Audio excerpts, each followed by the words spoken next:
You all know that this is our second free class of this new free session. And in this class, firstly, I'm going to talk about introduction and identification of parts of speech. After that, I'll also show you freehand writing. অর্থাৎ প্রথম part হচ্ছে আমাদের আজকের ক্লাসে parts of speech সম্পর্কে practical একটি ধারণা দেওয়া আপনাদের। আপনারা অনেকেই পার্টস অফ স্পিচের নাম শুনছেন, অনেকেই জানেন ইংলিশ ল্যাঙ্গুয়েজে 8 প্রকার পার্টস অফ স্পিচ আছে। এগুলো নামও আপনারা জানেন, noun, pronoun, adjective, verb, adverb, preposition, conjunction, interjection. But এদের অ্যাকচুয়াল ব্যবহারটা কোথায়, কিভাবে এরা প্র্যাকটিক্যালি ব্যবহৃত হয়, এদেরকে আমরা আইডেন্টিফাই করতে পারি কিনা, এইটা আমরা আজকে সম্পূর্ণ ক্লাসটিতে দেখব। গত ক্লাসে যারা অ্যাটেন্ড করেছিলেন আমি বলেছিলাম এই পার্টস অফ স্পিচ হচ্ছে ইংলিশ ল্যাঙ্গুয়েজের একটা ভিত্তি বা ফাউন্ডেশন। অর্থাৎ ইংলিশে যখন আপনি একটা সেন্টেন্স তৈরি করবেন, একটি সেন্টেন্স বা বাক্য তৈরি করতে গেলে শব্দের প্রয়োজন হয়, ওয়ার্ডের প্রয়োজন হয়। একটা বাক্যে ব্যবহৃত প্রত্যেকটি ওয়ার্ডই হচ্ছে এক একটি পার্টস অফ স্পিচ।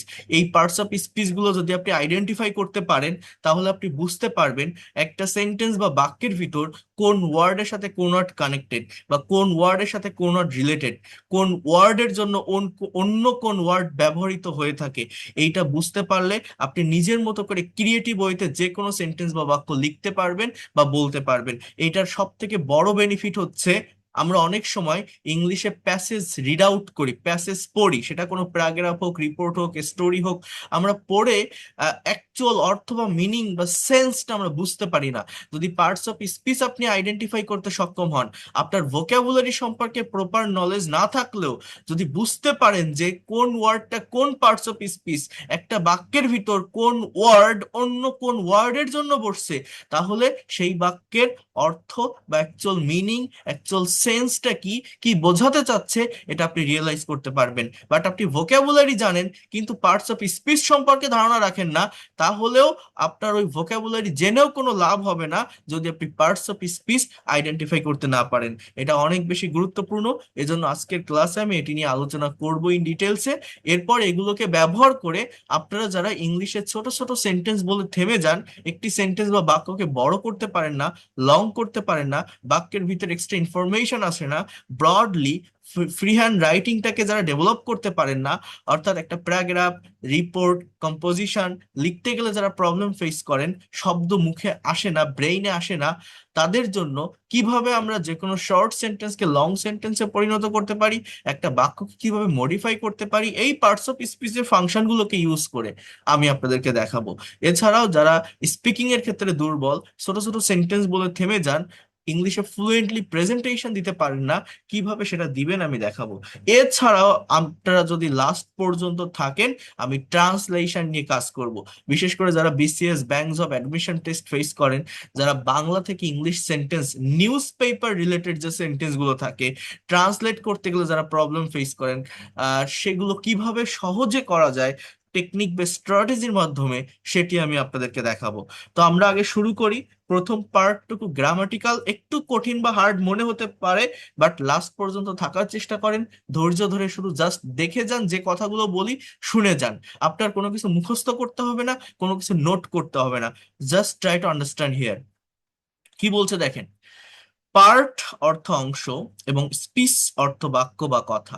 সুতরাং বাক্যে ব্যবহার অনুযায়ী অর্থবোধক বিভিন্ন শ্রেণীর বা প্রকারের শব্দগুলোকে পার্টস অফ স্পিচ বলে। কি বলছে, পার্টস অফ স্পিচটা সহজ কথায় আমি আপনাদের বলছি। একটা সেন্টেন্স বা বাক্য যখন আমরা তৈরি করি, বাক্য বা সেন্টেন্স তৈরি করতে গেলে ওয়ার্ডস বা শব্দের প্রয়োজন হয়। একটা বাক্যে ব্যবহৃত প্রতিটা ওয়ার্ডস এক একটা parts of speech. The different classes or kinds of words used in English speech are called parts of speech according to their use. For example, here you can see a practical sentence. Great! Mina is the only brilliant girl with highest score in the class. এই যে একটা বাক্য আপনারা এখানে দেখতে পাচ্ছেন, এই বাক্যে ব্যবহৃত যে শব্দগুলো আছে, যে ওয়ার্ডগুলো আছে, প্রত্যেকটি ওয়ার্ডই হচ্ছে এক একটা পার্টস অফ স্পিচ। এই গ্রেট শব্দটি একটি ইন্টারজেকশন, মিনা একটা নাউন, ইজ একটি ভার্ব, দা একটা অ্যাজেক্টিভ, অনলি একটা অ্যাডভার্ব, ব্রিলিয়ান্ট একটা অ্যাজেক্টিভ, গার্ল একটি নাউন, উইথ একটা প্রিপোজিশন, হাইয়েস্ট একটি অ্যাজেক্টিভ, স্কোর একটি নাউন, ইন একটা প্রিপোজিশন, দা অ্যাজেক্টিভ, ক্লাস হচ্ছে নাউন। এ অ্যান্ড দি কে অনেকে আর্টিকেল বলবেন, বাট 8 প্রকার পার্টস অফ স্পিচের ভিতর আর্টিকেল নামে কোনো ওয়ার্ড নেই। এগুলো as a parts of speech adjective হয়ে থাকে। আর্টিকেল বা ডিটারমিনার এগুলো মূলত অ্যাজেক্টিভ থেকেই বের হয়, পার্টস অফ স্পিচ হিসেবে এগুলো অ্যাজেক্টিভ হয়। তো এই যে একটি বাক্য আমরা দেখলাম, great Mina is the only brilliant girl with highest score in the class, এই বাক্যের প্রত্যেকটা শব্দই এক একটা পার্টস অফ স্পিচ। এবং আমি যেভাবে আইডেন্টিফাই করলাম, এই আইডেন্টিফাইটা আপনাকে করতে হবে। যদি বুঝতে পারেন প্রত্যেকটা ওয়ার্ড কোন পার্টস অফ স্পিচ, অনেক দ্রুত ল্যাঙ্গুয়েজ শেখা যায়। এই পার্টস অফ স্পিচ কিন্তু কখনো মুখস্থ করে বসানো যায় না। এটা আমি গত ক্লাসে আপনাদের বলছিলাম। এগুলো অবস্থান ভেদে পরিবর্তন হয়, এই পরিবর্তনটা আমাকে বুঝতে হবে। আমি আপনাদের ক্লাস নিচ্ছি, আমি এখন আপনাদের টিচার। আমি যখন আমার ইউনিভার্সিটিতে ক্লাস করতাম, আমি তাদের স্টুডেন্ট ছিলাম। আমি যখন আমার বাবার সামনে গিয়ে দাঁড়াই, আমি তার ছেলে। এই যে আমি একটা মানুষ, বিভিন্ন পজিশনে গিয়ে চেঞ্জ হয়ে যাচ্ছি, এই পার্টস অফ স্পিচ গুলো কিন্তু চেঞ্জ হয়। আমি এটা বলেছিলাম আপনাদের গত ক্লাসে, আপনাদের মনে আছে কিনা? ফর এক্সাম্পল, আমি যদি এরকম একটা বাক্য লিখি যে দিস ইজ আ ম্যাঙ্গো, এটা একটা আম। এই বাক্যে এই ম্যাঙ্গো শব্দটি হচ্ছে একটা নাউন। ম্যাঙ্গো শব্দটি কি? একটা নাউন, একটা ফলের নাম। কিন্তু আমি যদি বলি this is a mango tree, mango tree, এর অর্থ হচ্ছে এটা একটা আম গাছ। তখন ম্যাঙ্গোটা অ্যাডজেক্টিভ হয়ে যায়, ওই ট্রিটা হচ্ছে নাউন। গাছ, এটা কিসের গাছ? আমের গাছ, আম গাছ। এই দেখেন, আমি যদি বলি আই নিড সাম ওয়াটার, আমার কিছু পানি দরকার, এই ওয়াটার শব্দটা কোন পার্টস অফ স্পিচ? এটা নাউন। কিন্তু আমি যদি এইভাবে একটা বাক্য বলি, water the garden, water the garden, এই বাক্যটা কি জানেন? এটা একটা ইম্পারেটিভ সেন্টেন্স। এই বাক্যে ওয়াটারটা মূলত ভার্ব, এখানে কোনো সাবজেক্ট নেই, সাবজেক্টটা উজ্জ্ব আছে। এর অর্থ হচ্ছে বাগানে পানি দাও, বাগানে পানি দাও। এই ওয়াটার মানেই হচ্ছে পানি দেওয়া, এটা একটা ভার্ব হিসাবে বসছে। আমি যদি বলি যে দিস ইজ মাই স্কুল, এটা আমার স্কুল, এই মাইটা দেখলে অনেকে বলবে কি এটা প্রোনাউন, বাট এটা কোনো প্রোনাউন না, এটা একটা অ্যাজেক্টিভ, পজিটিভ অ্যাজেক্টিভ। ওই স্কুলকে মডিফাই করছে। অ্যাজেক্টিভ নাউনের ঘাড়ের উপর বসে, নাউন বা প্রোনাউনকে মডিফাই করতে বসে। আবার আমি যদি এইভাবে একটা সেন্টেন্স লিখি, this school, this school is mine, এই বাক্যটার বাংলা অর্থ হচ্ছে এই স্কুলটি আমার, এটি আমার স্কুল। এই মাইনের পরে দেখেন ফুল স্টপ বসছে, এটা কাউকে মডিফাই করেনি। তাহলে মাই এবং মাইন, এই ওয়ার্ড গুলোর অ্যাকচুয়াল অর্থটা কি? মাইন শব্দটি হচ্ছে পজিটিভ প্রোনাউন, মাই শব্দটি হচ্ছে পজিটিভ অ্যাজেক্টিভ। তাহলে এই ফাংশন গুলো যদি আপনি না বোঝেন, আপনি একটা সেন্টেন্স বা বাক্যের অ্যাকচুয়াল অর্থ আপনি বের করতে পারবেন না, একটা সেন্টেন্স বা বাক্য নিজের মতো করে আপনি লিখতে পারবেন না। এছাড়া আমি গত ক্লাসে জেরান্ড ইনফিনিটিভ পার্টিসিপল নিয়ে কথা বলছিলাম আপনাদের সামনে, আপনাদের মনে থাকার কথা। এগুলো পার্টস অফ স্পিচেরই ভাই বোন। অর্থাৎ আমি যদি আপনাকে এরকম একটা সেন্টেন্স বলি, আই, সরি, আমি যদি বলি যে he is walking, he is walking on the road, এই বাক্যটার বাংলা অর্থ হচ্ছে সে রাস্তায় হাঁটছে। He is walking on the road, কি লিখলাম বলেন তো? সে রাস্তায় হাঁটছে। এখানে ইজটা অক্সিলারি ভার্ব, ওয়াকিংটা মেইন ভার্ব। ইজটা অক্সিলারি ভার্ব, ওয়াকিংটা মেইন ভার্ব। এটা প্রেজেন্ট কন্টিনিউয়াস টেন্স। বাট আমি যদি এইভাবে বলি যে walking is a good exercise, EXERCISE, এই বাক্যটার বাংলা অর্থ হচ্ছে হাঁটা একটি ভালো ব্যায়াম। এটা কোনো কন্টিনিউয়াস টেন্স না, এটা জাস্ট প্রেজেন্ট ইনডিফিনিট টেন্স। ওয়াকিংটা সাবজেক্টের স্থানে আছে, স্থির একটা অবস্থা প্রকাশ করছে। এখানে ইজটা মেইন ভার্ব। ওয়াকিং শব্দটাকে জেরান্ড বলা হয় as a parts of speech. Gerund তো আর কোনো পার্টস অফ স্পিচের নাম না, পার্টস অফ স্পিচ হিসেবে এটা একটা নাউন। আবার আমি যদি বলি I saw a boy walking on the road, এর বাংলা অর্থ হচ্ছে আমি একটা ছেলেকে রাস্তায় হাঁটতে দেখেছিলাম। সি মানে দেখা, এর পাস্ট ফর্ম স। আমি দেখেছিলাম একটা ছেলেকে, ওয়াকিং মানে হাঁটতে রাস্তায়। এখানে ওয়াকিং শব্দটা দেখলে অনেকে মনে করতে পারে কোন একটা continuous tense, but this is not a continuous tense. এই ওয়াকিং এর আগে there is no helping verb or auxiliary verb that you can see here, am, is, are, was, were, shall be, will be, এরকম কোনো কিছু নেই। So you cannot be able to identify the actual tense by watching or by seeing walking. For that reason এটা হচ্ছে মূলত past indefinite টেন্সের একটা sentence. এখানে সি এর পাস্ট ফর্ম স। এই ওয়াকিংটাকে বলা হয় ভার্বের present participle form, but as a parts of speech এটা এখানে একটা অ্যাডজেক্টিভ হিসাবে বসছে। আমি একটা ছেলেকে দেখেছিলাম, ওই ছেলেটা কি অবস্থায় ছিল? হাঁটন্ত অবস্থায়, হাঁটতে দেখেছিলাম। অর্থাৎ ওই ছেলেটাকে মডিফাই করছে ওয়াকিং শব্দটি, তো এটা অ্যাডজেক্টিভ। তাহলে একই স্পেলিং, একই ওয়ার্ড, তিনটা বাক্যে তিনটা পজিশনে বসার কারণে তিন ধরনের অর্থ দিচ্ছে। সম্পূর্ণ বাক্যগুলোর অর্থ চেঞ্জ হয়ে যাচ্ছে, জাস্ট ওয়াকিং শব্দটা ভিন্ন পজিশনে বসার কারণে। He is walking on the road, সে রাস্তায় হাঁটছে। Walking is a good exercise, হাঁটা একটা ভালো ব্যায়াম। I saw a boy walking on the road, আমি একটা ছেলেকে হাঁটতে দেখেছিলাম। সো এই ফাংশনগুলো আপনাদেরকে বুঝতে হবে, এই ফাংশনগুলো আপনাদেরকে নিতে হবে।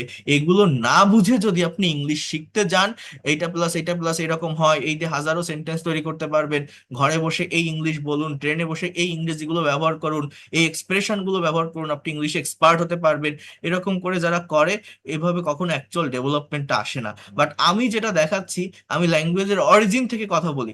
আপনাদের একটু কষ্ট হলেও যদি আপনারা এইভাবে প্র্যাকটিস করতে পারেন, এইভাবে এগোতে পারেন, আমি এতটুকু বলতে পারি এই ল্যাঙ্গুয়েজটাকে আপনি ধরে রাখতে পারবেন, নিজের অ্যাসেট বা সম্পদ হিসাবে নিতে পারবেন, আপনার নেক্সট জেনারেশনকে আপনি শেখাতে পারবেন। সেভাবে আমি প্রত্যেকটা বিষয় নিয়ে কথা বলি, প্রত্যেকটা বিষয় আমি আমার স্টুডেন্টদেরকে দেখিয়ে থাকি। ওকে, সো আমরা পার্টস অফ স্পিচ গুলো একটু দেখার চেষ্টা করব, একটু বোঝার চেষ্টা করব। তো দেখেন, টোটাল ইংলিশ ল্যাঙ্গুয়েজে 8 প্রকার পার্টস অফ স্পিচ আছে মেইনলি, আমরা জানি। Noun, pronoun, adjective, verb, adverb, preposition, conjunction, interjection. এই যে 8 প্রকার পার্টস অফ স্পিচ দেখছেন না, আপনাকে আগে বুঝতে হবে এই পার্টস অফ স্পিচ গুলোর ভিতর সব থেকে গুরুত্বপূর্ণ পার্টস অফ স্পিচ কোনটি, বা কোনগুলো, কোনগুলো জিস্ট, কোনগুলো না হলে মিনিমাম একটি সেন্টেন্স বা বাক্য তৈরি করা যায় না। যেমন আপনি যদি আমাকে বলেন এই সবগুলো পার্টস অফ স্পিচের ভিতর সব থেকে ইম্পর্টেন্ট হচ্ছে ভার্ব, সব থেকে গুরুত্বপূর্ণ হচ্ছে ভার্ব।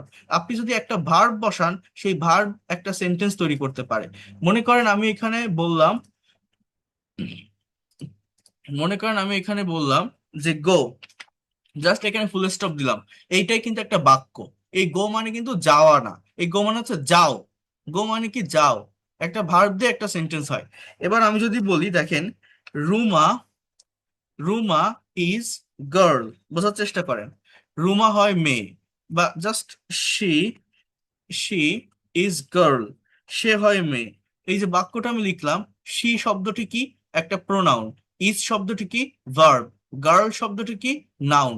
এখানে নাউন, প্রোনাউন আর ভার্ব আছে। এই তিনটা ওয়ার্ডের একটা ওয়ার্ড যদি আপনি বাদ দেন, আপনার কি সেন্টেন্স বা বাক্য থাকবে? বাক্যের অর্থ থাকবে? শি বাদ দিলে অর্থ থাকবে? ইজ বাদ দিলে অর্থ থাকবে? থাকে না। কিন্তু আমি যদি বলি শি ইজ এ গার্ল, সে একটা মেয়ে, এই এ শব্দটা কি? এটা একটা অ্যাডজেক্টিভ। কেন? এই গার্লকে মডিফাই করছে, যে সে মেয়ে, সে একটা মেয়ে। মানে অ্যাডজেক্টিভের কাজ হচ্ছে নাউন অথবা প্রোনাউনের দোষ, গুণ, অবস্থা, সংখ্যা, পরিমাণ বোঝানো, তো সংখ্যা বোঝাচ্ছে। এবার আমি যদি বলি she is a beautiful girl, এটাও হচ্ছে একটা অ্যাডজেক্টিভ, এটাও ওই গার্লকেই মডিফাই করছে। আমি যদি বলি she is a very beautiful girl, এটাকে বলে একটা অ্যাডভার্ব। অর্থাৎ বিউটিফুল, সুন্দরী, খুব সুন্দরী, অ্যাডভার্ব মূলত অ্যাডজেক্টিভকে মডিফাই করে। এগুলো নিয়ে পরে কথা বলবো, মূলত ফাংশনটা বুঝতে হবে। এই যে পার্টস অফ স্পিচ গুলো কি, একটি সেন্টেন্স বা বাক্যে কোন ওয়ার্ডের সাথে কোন ওয়ার্ড কানেক্টেড থাকে, কোন ওয়ার্ডের সাথে কোন ওয়ার্ড রিলেটেড, কোন ওয়ার্ডের জন্য অন্য কোন ওয়ার্ড বসে, এইটাই হচ্ছে পার্টস অফ স্পিচ, এইটাই আমাদের বুঝতে হবে। কিন্তু এর ভিতরে কি বলছি বলেন তো, সব থেকে গুরুত্বপূর্ণ পার্টস অফ স্পিচ হচ্ছে ভার্ব। এরপর যেটা বলছি যে জিস্ট কতটুকু, মানে নাউন, প্রোনাউন আর ভার্ব হচ্ছে মেইন পার্টস অফ স্পিচ। এই তিনটার একটা বাদ দিলে সেন্টেন্স ওইভাবে হয় না। আর বাকি যে পার্টস অফ স্পিচ গুলো আছে, নাউন, প্রোনাউন এবং ভার্ব বাদে, সেগুলো হচ্ছে এই নাউন, প্রোনাউন এবং ভার্বকে নিয়ে কাজ করে, এদেরকে মডিফাই করে, এদেরকে বিশেষায়িত করে, এদেরকে বাড়িয়ে বলে, এই নাউন, প্রোনাউন এবং ভার্ব সম্পর্কে অতিরিক্ত তথ্য দেয়। যেমন অ্যাজেক্টিভ, অ্যাজেক্টিভের কাজ কি? নাউন বা প্রোনাউনকে মডিফাই করা, নাউন বা প্রোনাউনের দোষ, গুণ, অবস্থা প্রকাশ করা। তাহলে নাউন বা প্রোনাউন কোথায় থাকে? সেন্টেন্স বা বাক্যের একদম শুরুতে, সাবজেক্টের স্থানে, অথবা শেষে ভার্বের পরে অবজেক্টের স্থানে, ঠিক তার ঘাড়ের উপর বসে বা তার জন্য বসে মূলত অ্যাজেক্টিভ। অ্যাডভার্ব কি করে? অ্যাডভার্ব মানে যেটা ভার্বকে বাড়িয়ে বলে, ভার্ব সম্পর্কে অতিরিক্ত তথ্য দেয়। অ্যাডভার্ব কি করে? মনে করেন আমি যদি বলি হি স্পিক, সে বলে, কি বলে? ইংলিশ, সে ইংরেজি বলে। এবার হিটা সাবজেক্ট, এটা এটা একটা প্রোনাউন, স্পিকটা ভার্ব, ইংলিশ এটা আমার অবজেক্ট, এটা একটা নাউন। এবার আমি যদি বলি হি স্পিক্স ফ্লুয়েন্টলি, এর মানে হচ্ছে সে সাবলীল ভাবে ইংরেজি বলে। তাহলে এই ফ্লুয়েন্টলি শব্দটা কি ইংলিশকে মডিফাই করছে বা হি কে মডিফাই করছে? না, স্পিক কে, সে বলে, তার বলার ধরনটা কি, বলার ওয়েটা কি, ফ্লুয়েন্টলি। তাহলে এইটাকে বলে মূলত অ্যাডভার্ব। অ্যাডভার্ব মানে কি? যেটা ভার্বকে মডিফাই করে, ভার্ব সম্পর্কে বাড়িয়ে বলে যে শব্দটি, ভার্বকে এক্সট্রা ইনফরমেশন দেয় হচ্ছে অ্যাডভার্ব, নাউন প্রোনাউনকে এক্সট্রা ইনফরমেশন দেয় হচ্ছে অ্যাডজেক্টিভ। প্রেপোজিশন এটাও মূলত নাউন বা প্রোনাউনের আগে বসে। কনজাংশন আলাদা দুইটা সেন্টেন্স, ক্লজ বা ওয়ার্ডকে কানেক্ট করে বা জোড়া লাগায়। ইন্টারজেকশন এটা জাস্ট বাইরের একটা part, alas, hurray, fie, bravo, exclamation symbol থাকে, এটা দেখলে চেনা যায়। মানে এই ইন্টারজেকশনটা কেমন জানেন? অন্যান্য যে 7টি পার্টস অফ স্পিচ আছে, নাউন থেকে কনজাংশন পর্যন্ত, প্রত্যেকটা কোনো না কোনো ভাবে একটার সাথে আরেকটা কানেক্টেড বা রিলেটেড, একটির জন্য আরেকটি বসে। কিন্তু ইন্টারজেকশনটা কিন্তু বাইরের একটা পার্ট, জাস্ট একটা আবেগ, অনুভূতি, হ্যাঁ, বিস্ময়, এগুলো প্রকাশ করে একটা ওয়ার্ড দিয়ে, সেখানে একটা এক্সক্লামেশন সিম্বল থাকে। এই ইন্টারজেকশন যে পার্টস অফ স্পিচটা, এটা দেখলেই চেনা যায়, এটা অন্যান্য শব্দের সাথে কানেক্টেড হয় না। যেমন নাউনের সাথে বলছি অ্যাডজেক্টিভ কানেক্টেড হয়, প্রোনাউনের সাথে অ্যাডজেক্টিভ কানেক্টেড হয়, প্রিপোজিশন কানেক্টেড হয়, ভার্বের সাথে অ্যাডভার্ব কানেক্টেড হয়, অ্যাডজেক্টিভের সাথে অ্যাডভার্ব কানেক্টেড হয়। হ্যাঁ, কনজাংশন দুইটা ওয়ার্ডকে কানেক্ট করতে পারে, সেটা নাউন রিলেটেড হতে পারে বা অ্যাডজেক্টিভ রিলেটেড হতে পারে। বাট ইন্টারজেকশনটা হচ্ছে ওইভাবে কানেক্টেড হয় না অন্যান্য ওয়ার্ড গুলোর সাথে। এগুলো ওয়ার্ডের ফাংশন, আমি আবারও বলছি, আপনারা এগুলো একটু নেওয়ার চেষ্টা করেন, এগুলো একটু বোঝার চেষ্টা করেন, এগুলো খুবই গুরুত্বপূর্ণ, খুবই গুরুত্বপূর্ণ। কিন্তু আমরা কখনো প্র্যাকটিক্যালি এগুলোকে ভাবার বা বোঝার চেষ্টা করিনি, এজন্য আমরা ইংলিশে দুর্বল থেকে যাই। কেউ কি আমার কথাগুলো বুঝতে পারছেন? আমি কি বলছি, কথাগুলো নিতে পারছেন? Can you hear me properly? বোঝা যাচ্ছে? জি স্যার। হ্যাঁ, জি স্যার, খেতে পাচ্ছি। Yes sir. ওকে, জি স্যার। ঠিক আছে। লাস্ট পর্যন্ত থাকেন, একদিনে সবাই সবকিছু বুঝে যায় না, আপনিও একদিনে সব বুঝে নিতে পারবেন না। আপনাকে এর উপরে আরো অনেক ক্লাস আমি প্রোভাইড করব বা দিব, বাট এটার গুরুত্ব বোঝেন। আমরা ইংলিশ পারি না, কেন পারি না, কোন কারণে পারি না, কোন জায়গায় দুর্বল থাকার কারণে পারি না, এই গুরুত্বটা আপনাকে আগে বুঝতে হবে। এই সব বিষয়গুলো, এই যেভাবে আমি বলছি, এইভাবে কখনো আমরা দেখিনি। এই যে কথাগুলো আমি বলছি, আপনি প্রত্যেকটা ইংলিশ বই, আপনার বাসায় যে কোনো ইংরেজি বই যদি থাকে, আপনি সেখানে যান, পার্টস অফ স্পিচের চ্যাপ্টার থাকবেই থাকবে। এটা ইংলিশ ল্যাঙ্গুয়েজের ফাউন্ডেশন। সেই বই পড়ে কি আপনি আমার এই কথাগুলো পাবেন? এই লাইভ ক্লাসে যে লেকচারটা দিচ্ছি, যেভাবে প্র্যাকটিক্যালি বলছি, বিষয়টার গুরুত্ব যেভাবে আমি উপস্থাপন করছি, যে জিনিসটা আসলে কি, এটা কি বইয়ের পাতা পড়ে কি বোঝা যায়? একটু ভেবে দেখবেন তো। বই পড়লে আপনি গতানুগতিক ধারায় পড়বেন, এইভাবে কিন্তু আপনি বুঝতে পারবেন না। এই লাইভ ক্লাস আপনি করছেন, এর বেনিফিট এইটাই। আপনি পড়বেন, বইতে কি পাবেন? এই যে যে ওয়ার্ড দ্বারা কোনো ব্যক্তি, বস্তু, প্রাণী, অবস্থান, গুণ প্রভৃতির নাম বোঝায় তাকে নাউন বলে। Noun is a naming word. For example, Rehana, Dhaka, girl, army, soul, Bangladesh, Rahim, Karim, honesty, kindness, এরকম আপনি বইয়ের পাতায় পাবেন। তো এরকম পেলে আপনার কি লাভ হবে? কি বুঝলেন, কি জানলেন? আর আমি এতক্ষণ কি আপনাকে বুঝালাম? ডিফারেন্সটা বোঝেন আপনি? এই নাউনটা অ্যাকচুয়ালি কি, এটা যদি আমি আমার মতো করে না বোঝাতে পারি আপনাকে, আপনি যদি না নিতে পারেন, তাহলে কিভাবে আপনি ডেভেলপ করবেন? এরকম বইতে এরকম পাবেন, এক্সাম্পল পাবেন, ডেফিনেশন পাবেন, বাট সেভাবে কি ডেভেলপ করা যায়? অ্যাকচুয়াল বিষয়টা কি বোঝা যায়, রিয়েলাইজ করা যায়, যেটা আসলে কি? নাউনটা কি? নাম। পৃথিবীতে যত শব্দ আছে, প্রত্যেকটাই এক একটা শব্দ, প্রত্যেকটাই একটা নাম। পৃথিবীতে যত শব্দ আছে অ্যাজ আ ওয়ার্ড, সবই নাউন কিন্তু, সবই noun. Noun is a naming word. তাহলে আপনি বলতে পারেন সব যদি নাউন হয়, তাহলে অন্যগুলো কিভাবে কি হয়? অন্যগুলো ওই যে বললাম, বাক্যে তার অবস্থান বা ডেফিনেশনের উপর ডিপেন্ড করে হয়। অবস্থানটা কোথায়, এটা আমাকে বুঝতে হবে। আমি যদি এরকম একটা বাক্য বলি যে I try to understand here, মনে করেন আমি এরকম একটা সেন্টেন্স আপনাকে বললাম, আই টক টু হিম, এর বাংলা অর্থ হচ্ছে আমি তার সাথে কথা বলি। এই টক শব্দটা এখানে ভার্ব, ভার্ব অ্যাকশন দেয়, কথা বলি, সাবজেক্টের পরে আছে। বাট আমি যদি বলি I have a talk with হিম, এর বাংলা অর্থ হচ্ছে আমার তার সাথে একটা কথা আছে। এই যে একটা কথা, এখানে হ্যাভটা মেইন ভার্ব আছে, বাট ওই টক শব্দটি এখানে একটা নাউন, জাস্ট একটা নাউন। এটা কোনো ভার্ব না, এটা স্থির একটা অবস্থা প্রকাশ করছে যে আমার তার সাথে একটা কথা আছে। মানে any kinds of name, any kinds of words can be noun. সেটা যে বস্তু, প্রাণী, স্থান, গুণ, অবস্থা, এরকম না যে কোনো গুণের নাম। দেখলেই তো আপনারা বলবেন যে এটা তো অ্যাজেক্টিভ। যেমন এই যে অনেস্টি, কাইন্ডনেস, এটা দেখে আপনার মনে হচ্ছে নাউন, এটা তো আপনার অ্যাডজেক্টিভ মনে হবে না, যে এটা তো গুণ। অ্যাডজেক্টিভ মানে তো গুণ, দোষ, এগুলো বোঝায়। তাহলে কেন এখানে দিছে? প্রত্যেকটা ওয়ার্ডই পৃথিবীতে নাউন, প্রত্যেকটা ওয়ার্ড। অ্যাডজেক্টিভ কখন হবে? যদি আমি মনে করি এমন কোনো ওয়ার্ড যেটা অন্য একটা নাউনকে মডিফাই করছে, বিশেষায়িত করছে, তাহলে সেটা অ্যাডজেক্টিভ। এটা আমার বাক্যে অবস্থান দেখে আইডেন্টিফাই করতে হবে, কখনো মুখস্থ রাখা যায় না।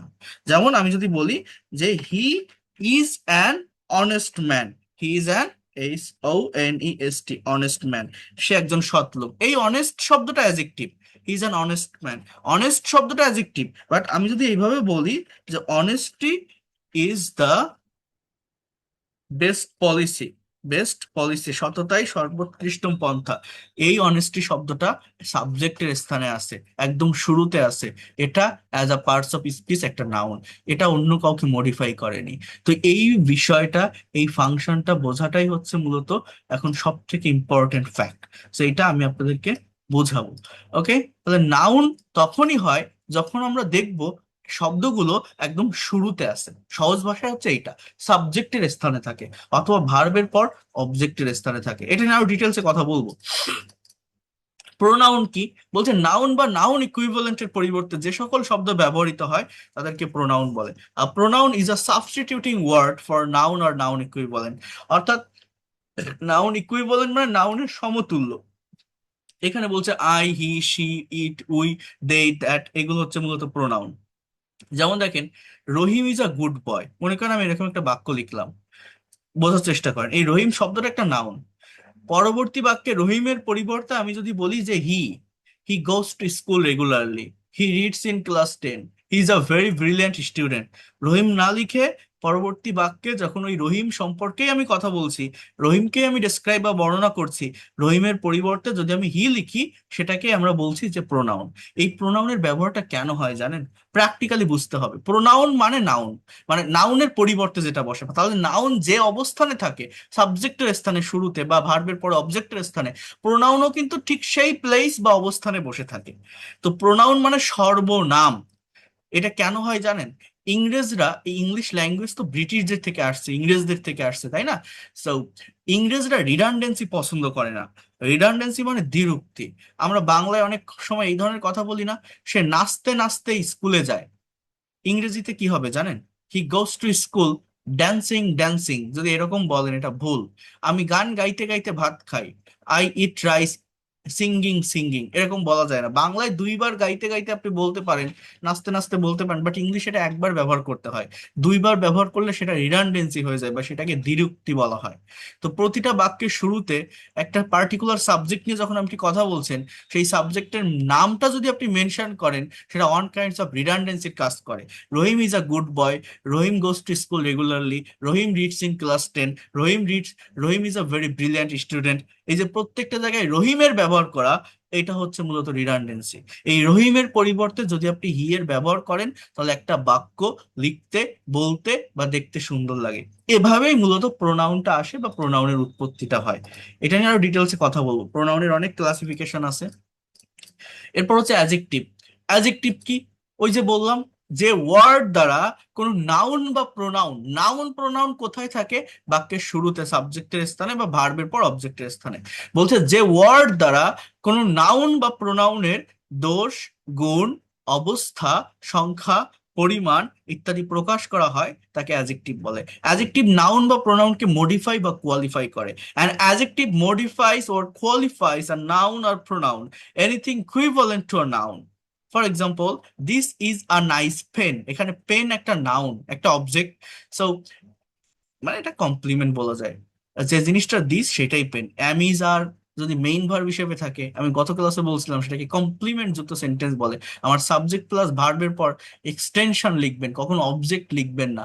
হ্যাঁ, সেখানে অবজেক্ট বসতে পারে, অ্যাডভার্বিয়াল বসতে পারে বা কমপ্লিমেন্ট বসতে পারে। মনে থাকে, মনে আছে কিনা আপনাদের, গত ক্লাসে বলছিলাম। সো পেন একটা নাউন, এটাকে মডিফাই করছে নাইস শব্দটি, তো ওইটা হচ্ছে একটা অ্যাডজেক্টিভ। যেটা কলম, এটা সুন্দর কলম। She is a beautiful lady, সে একজন সুন্দরী মহিলা। লেডিকে মডিফাই করছে বিউটিফুল শব্দটা, তাহলে এটা একটা অ্যাজেক্টিভ, এটা একটা অ্যাজেক্টিভ। অ্যাজেক্টিভের কাজ কি? নাউন বা প্রোনাউনকে মডিফাই করা, নাউন বা প্রোনাউনকে বিশেষায়িত করা, নাউন বা প্রোনাউন সম্পর্কে এক্সট্রা ইনফরমেশন দেওয়া। নাউন বা প্রোনাউন কোথায় থাকে বাক্যের? শুরুতে সাবজেক্টের স্থানে বা ভার্বের পর অবজেক্টের স্থানে। এরপর হচ্ছে ভার্ব। দেখেন, ভার্ব হলো এমন একটি শব্দ যা কিছু হওয়া, থাকা, করা ইত্যাদি বোঝায়। Verb is a word that denotes being, having or doing something. Verb হলো একটি সেন্টেন্স বা বাক্যের অপরিহার্য অংশ, দ্য এসেনশিয়াল পার্ট। এই জন্য ভার্বকে দ্য হার্টস অফ সেন্টেন্স বা সেন্টেন্স এর প্রাণ বলা হয়। যেমন, হি গোস টু স্কুল, সে স্কুলে যায়। উই প্লে ফুটবল, আমরা ফুটবল খেলি। He sat down under the tree to meet me, সে গাছের নিচে বসেছিল আমার সাথে দেখা করতে বা দেখা করার জন্য। দে গো টু মার্কেট, তারা বাজারে যায়। মনে রাখবেন, প্রতিটা ইংলিশ বাক্যে সাবজেক্টের পরেই মেইন ভার্বটা বসে থাকে। কোথায় বসে মেইন ভার্ব? মূলত সাবজেক্টের পরে। যদি সাবজেক্ট থেকে দূরে কোনো ভার্ব থাকে, যেমন 3 নম্বর বাক্যে দেখেন দুটো ভার্ব আছে, একটা হচ্ছে সিট থেকে স্যাট বসা, আর একটা হচ্ছে মিট দেখা করা বা সাক্ষাৎ করা। যদি সাবজেক্টের পরে একটার অধিক ভার্ব আপনি দেখতে পারেন একটা বাক্যে, মনে রাখবেন একদম সাবজেক্টের পরে যে ভার্বটা থাকে সেটাই প্রিন্সিপাল বা ফাইনাইট ভার্ব। বাকি যে ভার্বগুলো থাকে সেগুলোকে নন ফাইনাইট ভার্ব বলে। অর্থাৎ চেহারা ভার্বের মতো হলেও সেটা আসলে ভার্ব না, সেটা জেরান্ড, ইনফিনিটিভ অথবা পার্টিসিপল হয়, নাউন বা অ্যাডজেক্টিভের কাজ করে। সে গাছের নিচে বসেছিল আমার সাথে দেখা করতে, দেখা করার জন্য। তাহলে এখানে স্যাটটা মেইন ভার্ব। টু মিট, এটাকে ইনফিনিটিভ বলে। মিট মানে দেখা করা, টু মিট মানে দেখা করতে। রিড মানে পড়া, টু রিড মানে পড়তে, এগুলোকে ইনফিনিটিভ বলে। ভার্ব কোথায় থাকে বাক্যে? সাবজেক্টের পরে। ভার্ব ছাড়া কি কোনো সেন্টেন্স তৈরি করা যায়? যায় না। Verb is the heartbeat of English sentence. এবার আসি অ্যাডভার্ব। আমার আজকের ক্লাসটা মূলত অ্যাডভার্ব নিয়েই কাজ। অ্যাডভার্বের উপর অনেক ফোকাস আমি আজকের এই ক্লাসটিতে করব। দেখেন, যে ওয়ার্ড সাধারণত নাউন, প্রোনাউন এবং ইন্টারজেকশন ব্যতীত যে কোনো পার্টস অফ স্পিচ বা ফ্রেজ বা কোনো সেন্টেন্সকে মডিফাই বা বিশেষায়িত করে তাকে অ্যাডভার্ব বলে। Ad plus verb equal to adverb. Adverb প্রধানত ভার্বকে মডিফাই বা বিশেষায়িত করে। এক কথায় ভার্বকে বাড়িয়ে কিছু বলাটাই হচ্ছে অ্যাডভার্ব। আপনারা এই বিষয়টা মনে রাখবেন, অ্যাডভার্ব হচ্ছে অ্যাডজেক্টিভের বিপরীত। অ্যাডজেক্টিভ নাউন প্রোনাউনকে মডিফাই করে, নাউন প্রোনাউন সম্পর্কে অতিরিক্ত ইনফরমেশন দেয়, বাট অ্যাডভার্ব কখনোই নাউন প্রোনাউনকে মডিফাই করবে না। নাউন প্রোনাউন এবং ইন্টারজেকশন ব্যতীত বাকি সব পার্টস অফ স্পিচকে কিন্তু অ্যাডভার্ব মডিফাই করতে পারে। একটা কথা আমি বারবার বলছি, অ্যাডভার্ব নাউন প্রোনাউনকে কখনো মডিফাই করে না। নাউন প্রোনাউন এবং ইন্টারজেকশন ব্যতীত বাকি সব পার্টস অফ স্পিচকে অ্যাডভার্ব মডিফাই করতে পারে, কিন্তু মেইনলি মেইনলি অ্যাডভার্বটা ব্যবহৃত হয় ভার্বের জন্য, ভার্বকে অতিরিক্ত তথ্য দেওয়ার জন্য, ভার্বকে বাড়িয়ে বলার জন্য। Panther can run fast. Panther মানে চিতাবাঘ, ক্যান মানে পারা, এটা মডাল ভার্ব, রান মানে দৌড়ানো। চিতাবাঘ দৌড়াতে পারে। কেমন দৌড়ায়? তার দৌড়ানোর ধরনটা কেমন? ফাস্ট, দ্রুত। অর্থাৎ ওই যে দৌড়ায়, এটা রান শব্দটা তো আমার মেইন ভার্ব, এইটাকে মডিফাই করছে ফাস্ট শব্দটা, তাহলে ওইটা হচ্ছে অ্যাডভার্ব। অ্যাডভার্ব কি করে? ভার্বকে বাড়িয়ে বলে, ভার্ব সম্পর্কে অতিরিক্ত তথ্য বা ইনফরমেশন দেয়। কে দেয়? অ্যাডভার্ব দেয়। সেটা আপনাদেরকে বুঝতে হবে, ভালোভাবে নিতে হবে। ঠিক আছে?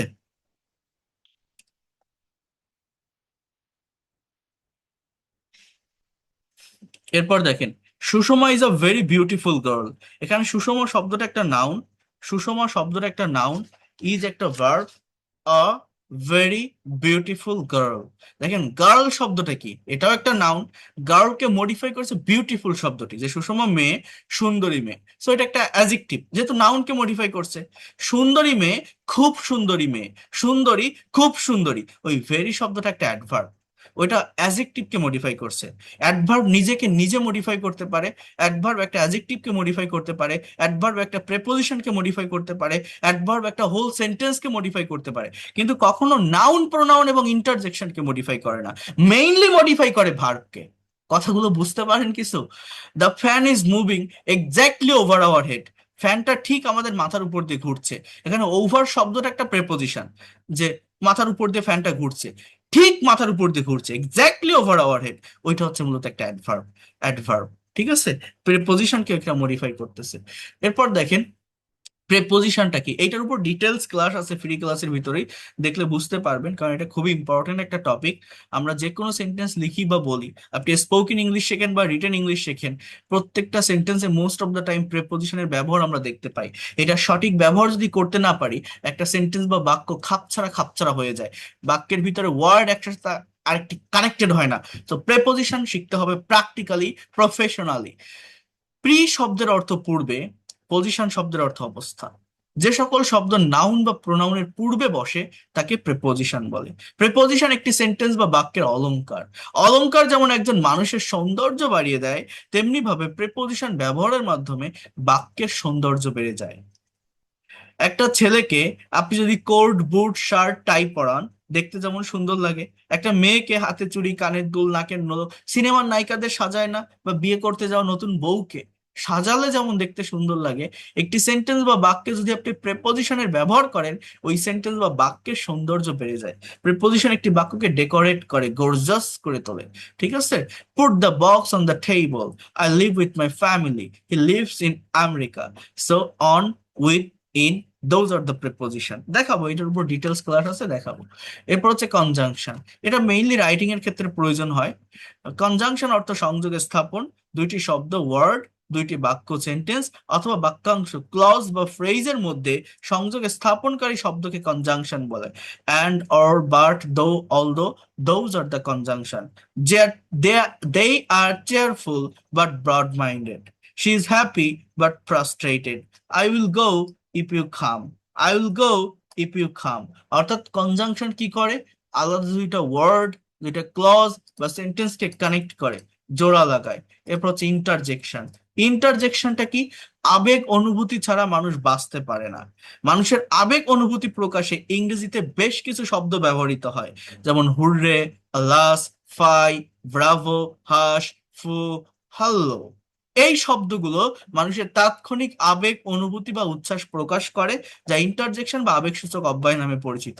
প্রথমে যে কথাটা আমি বললাম, এই ইন্টারজেকশন ব্যতীত অন্য যে 7টি পার্টস অফ স্পিচ আছে, একটার সাথে আরেকটা কোনো না কোনো ভাবে কানেক্টেড বা রিলেটেড, বাট এইটা বাইরের একটা পার্ট, জাস্ট আবেগ অনুভূতি এগুলো প্রকাশ করে, একটা এক্সক্লামেশন সিম্বল থাকে। আলাস ইজ নো মোর, হাই সে আর নেই, fie or foh you are so bad, সি তুমি এত খারাপ, bravo you are doing well, সাবাস তুমি খুব ভালো করছো, hush someone is coming, hello are you listening to me. So those are the example of interjection. So এই যে বিষয়গুলো আপনারা দেখলেন, এখন আপনাদের যে কাজটা করতে হবে সেটা হচ্ছে প্যাসেজ থেকে বা সেন্টেন্স থেকে পার্টস অফ স্পিচ আইডেন্টিফাই করতে হবে। আইডেন্টিফিকেশনটা মূলত জরুরি। যারা পার্টস অফ স্পিচ আইডেন্টিফাই করতে পারে, তারা ইংলিশের প্রত্যেকটা সেন্টেন্স অনেক ভালোভাবে রিয়েলাইজ করতে পারে, একটা প্যাসেজ পড়ে অ্যাকচুয়াল অর্থ বের করতে পারে, নিজের মতো করে যে কোনো সেন্টেন্স বা বাক্য জেনারেট করতে পারে। আবারও বলছি, এক কথায় পার্টস অফ স্পিচ কি, সেন্টেন্সের কানেকশন, সেন্টেন্স এর ফরমেশন, সেন্টেন্স এর অর্গানাইজেশন, একটা বাক্যে যে শব্দগুলো আমরা ব্যবহার করি বা বসিয়ে থাকি কিভাবে বসে, কোন ওয়ার্ডের জন্য কোন ওয়ার্ড বসে, কোন ওয়ার্ডের পর অন্য কোন ওয়ার্ড বসে, কোন ওয়ার্ড অন্য কোন ওয়ার্ডের সাথে কানেক্টেড বা রিলেটেড। এতটুকু যে আলোচনাগুলো আমি করলাম, আপনারা কি একটুও কোনো কিছু বুঝতে পারছেন? আমাকে একটু বলেন তো, কোনো কিছু সম্পর্কে আইডিয়া পেয়েছেন, ধারণা পেয়েছেন যেটা আমি বললাম? অ্যাকচুয়ালি পার্টস অফ স্পিচটা কি, Yes, কিভাবে sir. হয়?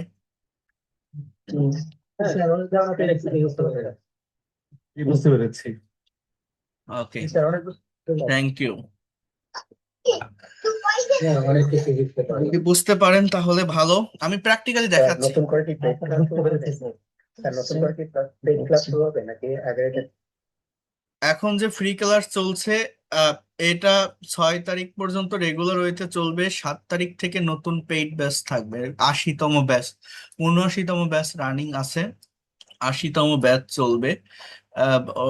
ব্যাচের ক্লাস শুরু হবে আগামী 7 তারিখ থেকে।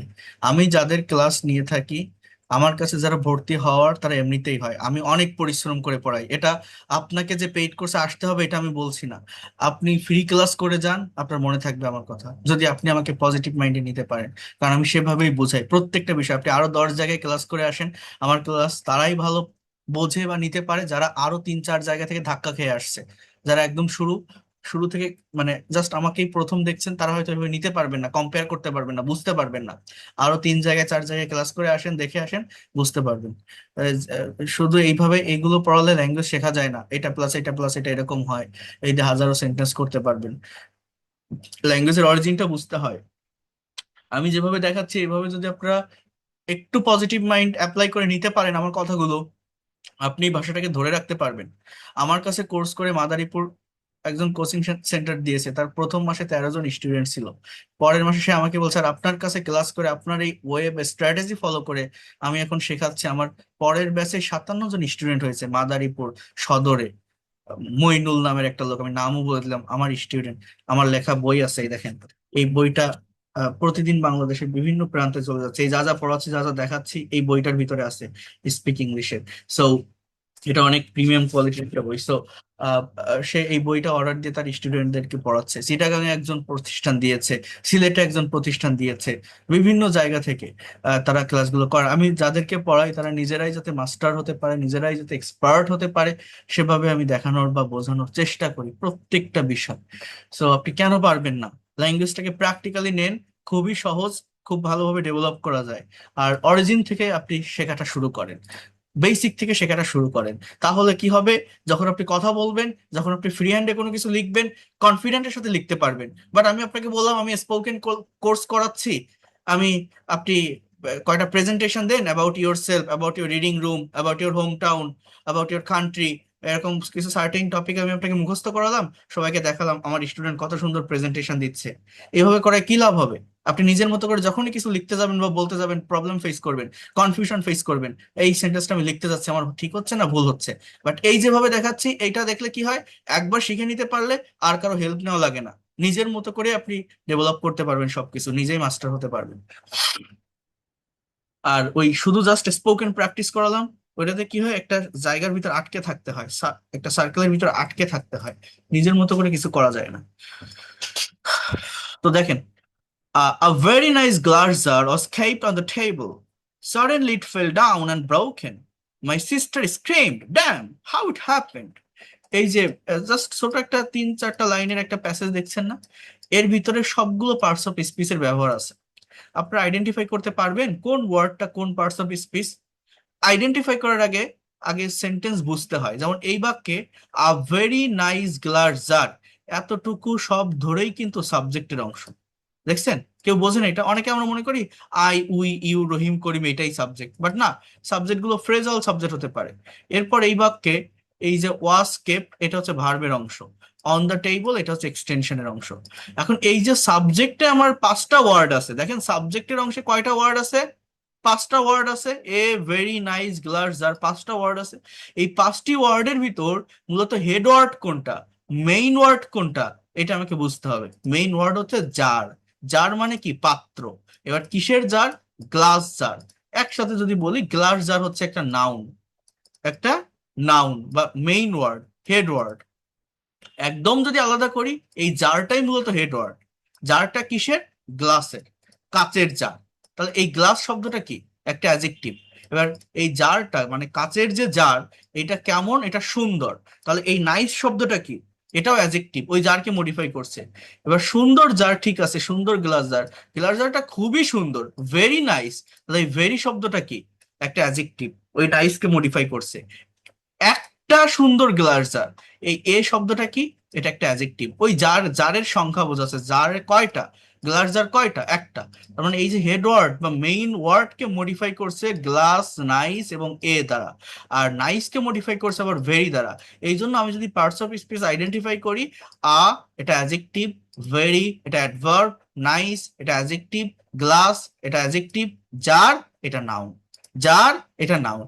একসাথে এই সবগুলো শব্দ যদি আমি আন্ডারলাইন করে বলি, এটা কি, এই সবগুলো শব্দ, এটা তো আমার সাবজেক্টের অংশ না, এটাকে বলা হয় নাউন ফ্রেজ। ফ্রেজ এর নাম শুনছেন আপনারা, ফ্রেজ অ্যান্ড ক্লজ। মানে কি, ফ্রেজ মানে শব্দ গুচ্ছ, কতগুলো শব্দ মিলে একটা মিনিং দেয়, শব্দ গুচ্ছ যেখানে সাবজেক্ট ভার্ব থাকে না। ক্লজ হচ্ছে বাক্যাংশ, মানে পরিপূর্ণ একটা বাক্য না, বাক্যের মতো দেখতে, বাক্যের একটা অংশ যেখানে সাবজেক্ট ভার্ব থাকে বাট সেটা পরিপূর্ণ হয় না বাক্যটা, সেটাকে ক্লজ বলে। আর ফ্রেজের ভিতর সাবজেক্ট ভার্ব থাকে না, কতগুলো শব্দ মিলে একটা অর্থ দেয়। আ ভেরি নাইস গ্লাস আর, এটা সাবজেক্টের অংশ, এটাকে বলা হয় নাউন ফ্রেজ। আলাদাভাবে পার্টস অফ স্পিচ যদি আমি ভেঙে ভেঙে বলি, তাহলে ওই যেটা বললাম, এটা অ্যাজেক্টিভ, ভেরিটা অ্যাডভার্ব, নাইসটা অ্যাজেক্টিভ, গ্লাসটা নাউন, গ্লাসটা অ্যাজেক্টিভ, জারটা নাউন, এরকম। ওয়াজ কেপ্ট, ওয়াজ হচ্ছে অক্সিলারি ভার্ব, কেপ্ট হচ্ছে মেইন ভার্ব। এখানে এটা পাস্ট ইনডিফিনিট টেন্সের প্যাসিভের স্ট্রাকচার, এই জন্য ওয়াজ প্লাস ভি3 আছে। অন এটা প্রেপোজিশন, দা এটা অ্যাজেক্টিভ, টেবল এটা নাউন। সাডেনলি কিভাবে গেল, হাউ হঠাৎ করে, এটাকে বলা কিন্তু অ্যাডভার্ব। ইট ফেল ডাউন, ইট শব্দটা কি, একটা প্রোনাউন, ফেল ডাউন এটা ভার্ব, অ্যান্ড এটা কনজাংশন, অ্যান্ড ব্রোকেন এটা ভার্ব। মাই সিস্টার, এই মাই শব্দটা দেখলে অনেকে বলবেন যে প্রোনাউন, এটা প্রোনাউন না, এটা কিন্তু একটা অ্যাজেক্টিভ, পজিটিভ অ্যাজেক্টিভ। ওই সিস্টারকে মডিফাই করছে, সিস্টার মানে বোন, আমার বোন। তাহলে নাউনের ঘাড়ের উপর বসতেছে, সাবজেক্ট ওটা, সাবজেক্টের ঘাড়ের উপর বসতেছে। একসাথে যদি বলি মাই সিস্টার, এটা নাউন ফ্রেজ। বাট আলাদাভাবে বললে সিস্টারটা নাউন, মাইটা হচ্ছে একটা অ্যাজেক্টিভ, এটাকে পজিটিভ অ্যাজেক্টিভ বলে। স্ক্রিমড চিৎকার করে উঠলো, এটা ভার্ব। ড্যাম এটা ইন্টারজেকশন, দেখেই বোঝা যাচ্ছে হাউ ইট হ্যাপেন। সো আমি যে কথাগুলো বলছি, এই যে পার্টস অফ স্পিচ গুলো আইডেন্টিফাই করছি, এটা যখন আপনারা করা শিখবেন, আপনারা যখন এটা নিতে পারবেন, আপনি নিজে ইমাজিন করতে পারবেন না, আপনি বিশ্বাস করতে পারবেন না ভাষা ব্যবহারের ক্ষেত্রে কতটা কনফিডেন্ট পাওয়া যায়, কতটা সহজ এই ল্যাঙ্গুয়েজ।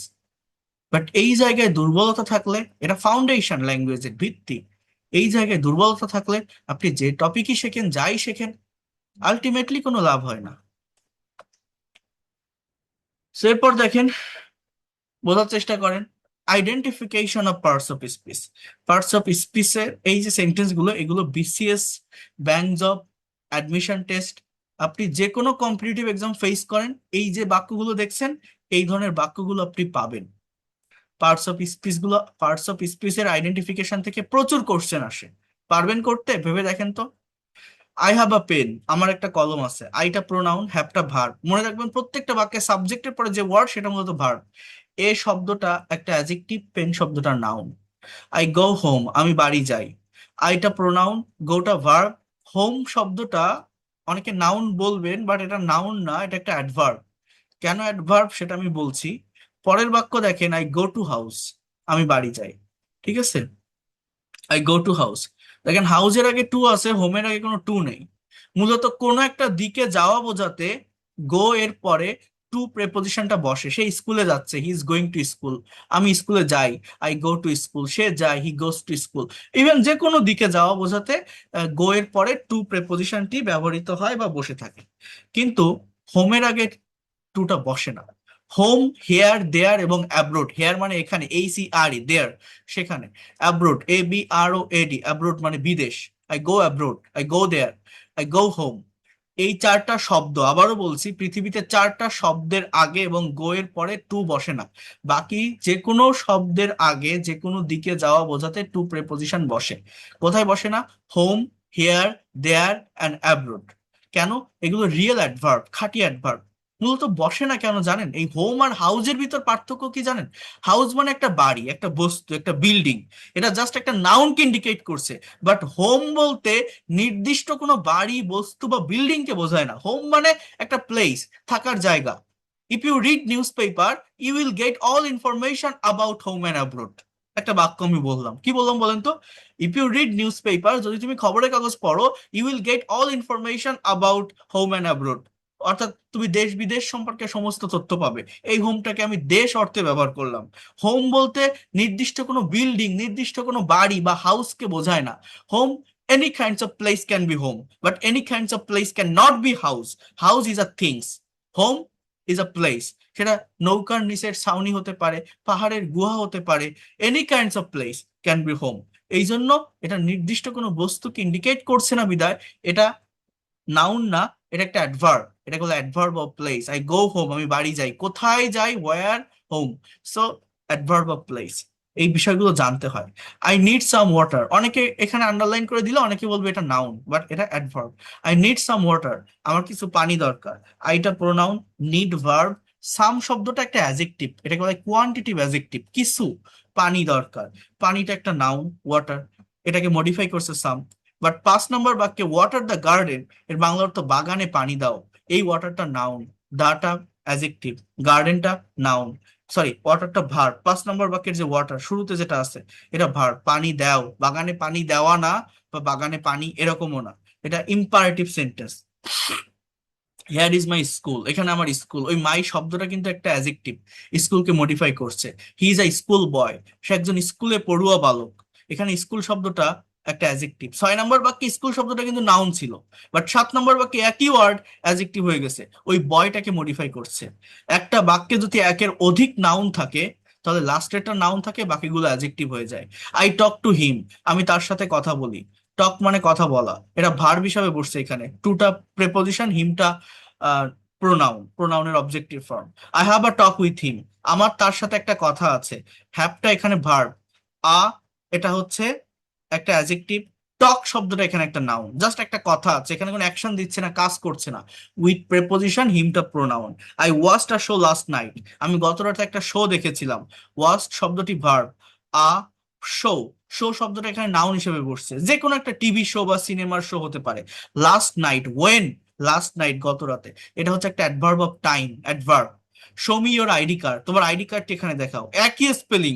10 নম্বর বাক্যে শোটা নাউন ছিল, 11 নম্বর বাক্যে ওই শোটা হয়ে গেছে অ্যাডভার্ব, এটা এখানে ইম্পারেটিভ সেন্টেন্স। মি মানে আমাকে, ইওর আইডি কার্ড, ইওর শব্দটা দেখলে অনেকে বলবেন প্রোনাউন, এটা প্রোনাউন না, এটা ওই আইডি কার্ডকে মডিফাই করছে। ইওর শব্দটা এখানে অ্যাজেক্টিভ, তোমার আইডি কার্ড, এটাকে পজিটিভ অ্যাজেক্টিভ বলে। হি লিভস ইন চিটাগাং, সে চিটাগাং এ বাস করে, চিটাগাং একটা নাউন, এটার আগে ইন প্রেপোজিশন বসছে, লিভস শব্দটা ভার্ব, হিটা প্রোনাউন। বাট খাম ইন, ভিতরে আসো, ওয়ার, কোথায় আসো, ইন, ভিতরে, এই ইন শব্দটা কোনো প্রেপোজিশন না, আমরা অ্যাট, ইন, অন দেখলেই মনে করি প্রেপোজিশন, বাট কাম মানে কি, আসা, এটা ভার্ব। ইনটা এখানে একটা অ্যাডভার্ব হিসাবে বসছে, অ্যাডভার্ব অফ প্লেস। কেন ইনটা প্রেপোজিশন না? 12 নম্বর বাক্যের ইন কিন্তু প্রেপোজিশন। প্রেপোজিশনের ডেফিনেশন কি জানেন? যে শব্দ নাউন বা প্রোনাউনের পূর্বে বসে, পূর্বে অবস্থান করে, তাকে প্রেপোজিশন বলে। অর্থাৎ প্রেপোজিশন হতে গেলে সেই প্রেপোজিশন রিলেটেড ওয়ার্ডটি অবশ্যই একটা নাউন অথবা প্রোনাউনের আগে বসবে। বাট কাম ইন, এখানে ফুল স্টপ আছে, কোনো নাউন বা প্রোনাউন নেই, এই জন্য ওই ইনটা প্রেপোজিশন না, ওটা অ্যাডভার্ব। আই ডিসলাইক ক্রাইং, ডিসলাইকটা ভার্ব, ক্রাইং শব্দটা দেখলে অনেকে মনে করবে ভার্ব, বাট এটা একটা জেরান্ট, এটা as a parts of speech একটা নাউন। আমি কান্না অপছন্দ করি, কান্না অপছন্দ করি। I saw a crying baby, আমি একটা কান্নারত শিশুকে দেখেছিলাম, এখানে সটা main verb, past indefinite tense. বেবিকে মডিফাই করছে ক্রাইং শব্দটি, বাচ্চাটা কি অবস্থায় ছিল, কান্নারত অবস্থায় ছিল। এই ক্রাইং দেখলে অনেকে মনে করতে পারে কোনো কন্টিনিউয়াস টেন্স, বাট না, এটা পাস্ট ইনডিফিনিট টেন্স। ক্রাইং শব্দটা ভার্বের প্রেজেন্ট পার্টিসিপল, অ্যাডজেক্টিভ হিসাবে বসছে এখানে, অ্যাডজেক্টিভ হিসাবে বসছে, বেবিটাকে মডিফাই করছে। সো এইভাবে এই পার্টস অফ স্পিচ গুলো আইডেন্টিফাই করা শিখতে হবে। একই word different parts of speech হিসাবে বাক্যে ব্যবহৃত হতে পারে, বাক্যে বসতে পারে। একই ওয়ার্ড, আবারও বলছি, ডিফারেন্ট পার্টস অফ স্পিচ হিসাবে বাক্যে ব্যবহৃত হতে পারে, বাক্যে বসতে পারে। এই বিষয়গুলো আপনাদেরকে ভালোভাবে নিতে হবে, ভালোভাবে বুঝতে হবে, ভালোভাবে ডেভেলপ করতে হবে। যদি আপনারা করতে পারেন, অনেক দ্রুত ল্যাঙ্গুয়েজটা শিখতে পারবেন। দেখেন এই যে এখানে একটা বিষয় আমি লিখে দিয়েছি, বহুমুখী ব্যবহার, একটি শব্দ যখন 3-4টি রূপে বসে, যেমন রাইট, বলছে he is the right man, সে একজন সঠিক লোক, এই রাইট শব্দটি এখানে অ্যাডজেক্টিভ। আবার বলছে সার্ভ হিম রাইট, সার্ভ হিম রাইট, তাকে সঠিকভাবে সেবা দাও, মানে সেবা দিব কিভাবে, সেবা দেওয়ার ধরনটা কি, ভার্বকে মডিফাই করছে, এই সার্ভকে মডিফাই করছে রাইট শব্দটা, এটা এখানে adverb. We must fight for our rights, আমাদের অধিকারের জন্য আমাদের অবশ্যই ফাইট করা, লড়াই করা উচিত, এই রাইট শব্দটা এখানে noun. We will write itself, এখানে কাজ বা ঠিক বা সঠিক বোঝাচ্ছে, ইট উইল রাইট ইটসেলফ, এটা ঠিক হবে, এটা সঠিক হবে, বাংলাটা এরকম। তাহলে এই রাইটটা এখানে আবার ভার্ব, তাহলে একই ওয়ার্ড অ্যাডজেক্টিভ হিসাবে বসছে, ভার্ব হিসাবে বসছে, অ্যাডভার্ব হিসাবে বসছে, নাউন হিসাবে বসছে। কিভাবে? অবস্থান পরিবর্তনের কারণে। এইটা যদি আমরা না বুঝতে পারি, এইটা যদি আমরা না আইডেন্টিফাই করতে পারি, কখনোই এই ল্যাঙ্গুয়েজটাকে প্রফেশনালি ডেভেলপ করতে পারবো না। এই যে আমার যে ফাইলটা দেখছেন, এই ফাইলটা কত পেজের ফাইল জানেন? 1100 পেজের একটা পিডিএফ ফাইল এখানে আমার আছে, 1100 পেজের একটা পিডিএফ ফাইল এখানে আছে, যেটা আপনি যদি কমপ্লিট করতে পারেন, ইংলিশ ল্যাঙ্গুয়েজ আপনার কাছে এতটা সহজ লাগবে, এতটা ইজি হবে, যেটা আপনি ইমাজিন করতে পারবেন না। প্রত্যেকটা বিষয় এখানে ইন ডিটেলসে দেওয়া, একদম নিট অ্যান্ড ক্লিন ভাবে। How to start learning English, এটা আপনারা যারা পেইড ব্যাচে আসবেন তারা বুঝতে পারবেন, এটা আমি এখন দেখাই না। সো যাই হোক, আমি যেটা বললাম এইভাবে, এইটার গুরুত্ব কতটা আশা করি আপনারা বুঝতে পারছেন। পার্টস অফ স্পিচটা আপনারা শেখার চেষ্টা করবেন, বোঝার চেষ্টা করবেন, নেওয়ার চেষ্টা করবেন, ডেভেলপ করার চেষ্টা করবেন। আমি এখন একটু আইডেন্ট how to make long sentences from short sentence এই পার্টটা দেখাবো, যদিও গতকালকে ক্লাসে একটু দেখিয়েছিলাম। তারপর আমি ট্রান্সলেশন নিয়ে কথা বলবো, কিভাবে যে কোনো শর্ট ইংলিশ সেন্টেন্সকে লং সেন্টেন্সে পরিণত করা যায়, ট্রান্সলেট করা যায়, সেই বিষয়টা নিয়ে কথা বলবো। সেই বিষয়টা আমি আপনাদেরকে দেখাবো। প্রত্যেকে একটু মনোযোগ দিন, একটু বোঝার চেষ্টা করেন। আপনারা যারা গতকালকের ক্লাসটিতে জয়েন করেছিলেন, গতকালকের ক্লাসের ভিতর এই যে আজকে যে বিষয়টা নিয়ে আমি আলোচনা করছি, অর্থাৎ পার্টস অফ স্পিচ বা পার্টস অফ স্পিচের ফাংশন, এইটা গত ক্লাসে আমি আপনাদেরকে বলছিলাম, আপনাদের মনে থাকার কথা, যে এটা ইংলিশ ল্যাঙ্গুয়েজের ভিত্তি বা ফাউন্ডেশন। এবং গত ক্লাসে আমি একটা সেন্টেন্স তৈরি করে দেখিয়েছিলাম, যে কিভাবে আমরা অ্যাডভার্বিয়াল ফ্রেজের ব্যবহার করে, ভার্বকে ডাবল ইউএস ওয়ার্ড দ্বারা কোশ্চেন করে, যে কোনো শর্ট ইংলিশ সেন্টেন্সকে লং সেন্টেন্সে পরিণত করতে পারি। আপনাদের মনে থাকার কথা, এইটা আজকে ইন ডিটেলস আমি দেখাচ্ছি। অর্থাৎ এইটা করতে গেলে আমাদের কয়েকটা স্ট্র্যাটেজি বা কয়েকটা টেকনিক ফলো করতে হবে। এই স্ট্র্যাটেজি বা টেকনিক গুলো কি আমি আপনাদেরকে বোঝাবো। এখানে 5টি স্টেপ আসবে। এই 5টি স্টেপ যদি আপনারা ধারাবাহিকভাবে ফলো করতে পারেন এবং নিজের মতো করে আপনারা যদি প্র্যাকটিস করতে পারেন, তাহলে আশা করি আপনি এই, যারা ছোট ছোট ইংলিশ সেন্টেন্স লিখে থেমে যান, একটা সেন্টেন্সকে বড় করতে পারেন না, মডিফাই করতে পারেন না, একটি সেন্টেন্স বা বাক্যের ভিতর এক্সট্রা ইনফরমেশন নিয়ে আসতে পারেন না, প্যারাগ্রাফ, রিপোর্ট, কম্পোজিশন, এগুলো লিখতে গেলে যারা প্রবলেম ফেস করেন, ইভেন যেটা বললাম ঠিক একই মেথড সেম ওয়ে ফলো করে কিভাবে ইংলিশে সার্টেন টপিকের উপর প্রেজেন্টেশন দিতে হয়, স্পিকিং করতে হয়, এই বিষয়টাও আমি দেখাবো। ইভেন বাংলা থেকে কিভাবে ইংলিশ সেন্টেন্স ওই একই মেথড ফলো করে কিভাবে ট্রান্সলেট করা যায়, ডেভেলপ করা যায়, আমি দেখাবো। তো এই জায়গাটাতে আপনারা একটু প্রত্যেকে মনোযোগ দিন, বোঝার চেষ্টা করেন, নেওয়ার চেষ্টা করেন। আমি একটা ব্ল্যাঙ্ক পেজে আসি, বড় করে একটা হেডলাইন দিবেন এইভাবে, যে how can we make long, এটা আমার কোনো তৈরি করা পিডিএফ না, আমার এখন টাইপ করে করে লিখতে হবে। তো সবাই একটু দেখার চেষ্টা করেন, যদি খাতা কলম থাকে তাহলে আপনি নিজেরা এটা করতে পারেন, অনেক ডেভেলপমেন্ট পাবেন। এর থেকে ইফেক্টিভ স্ট্র্যাটেজি বা টেকনিক রাইটিং ডেভেলপমেন্টের জন্য হয় না। How can we make long English sentences from short sentence, কিভাবে আমরা ছোট ইংরেজি বাক্য থেকে বড় বাক্যগুলো তৈরি করতে পারি। এখানে 5টি স্টেপ ফলো করতে হবে। Step number 1, first of all we need a subject. প্রথমত আমাদের একটা সাবজেক্টের প্রয়োজন। এই সাবজেক্টের জায়গায়, সাবজেক্ট মানে কি, গত ক্লাসে বলছিলাম, একটা কথা যখন বলা হয়, একটা কাজ যখন করা হয়, কেউ তো একজন করে, কেউ তো একজন বলে। একটি বাক্যের সাবজেক্ট হতে পারে আই, অথবা উই, অথবা ইউ, অথবা হি, অথবা সি, অথবা রহিম, অথবা করিম। এই ধরনের ওয়ার্ড গুলোই তো হবে, তাই না? এর বাইরে তো কিছু না। এই সাবজেক্টের পরেই প্রত্যেকটা সেন্টেন্স বা বাক্য তৈরি করতে গেলে আমাদের ভার্বের ব্যবহার করতে হবে। Step number 2, we need a verb. আমাদের ভার্বের ব্যবহার করতে হবে। ভার্ব কি?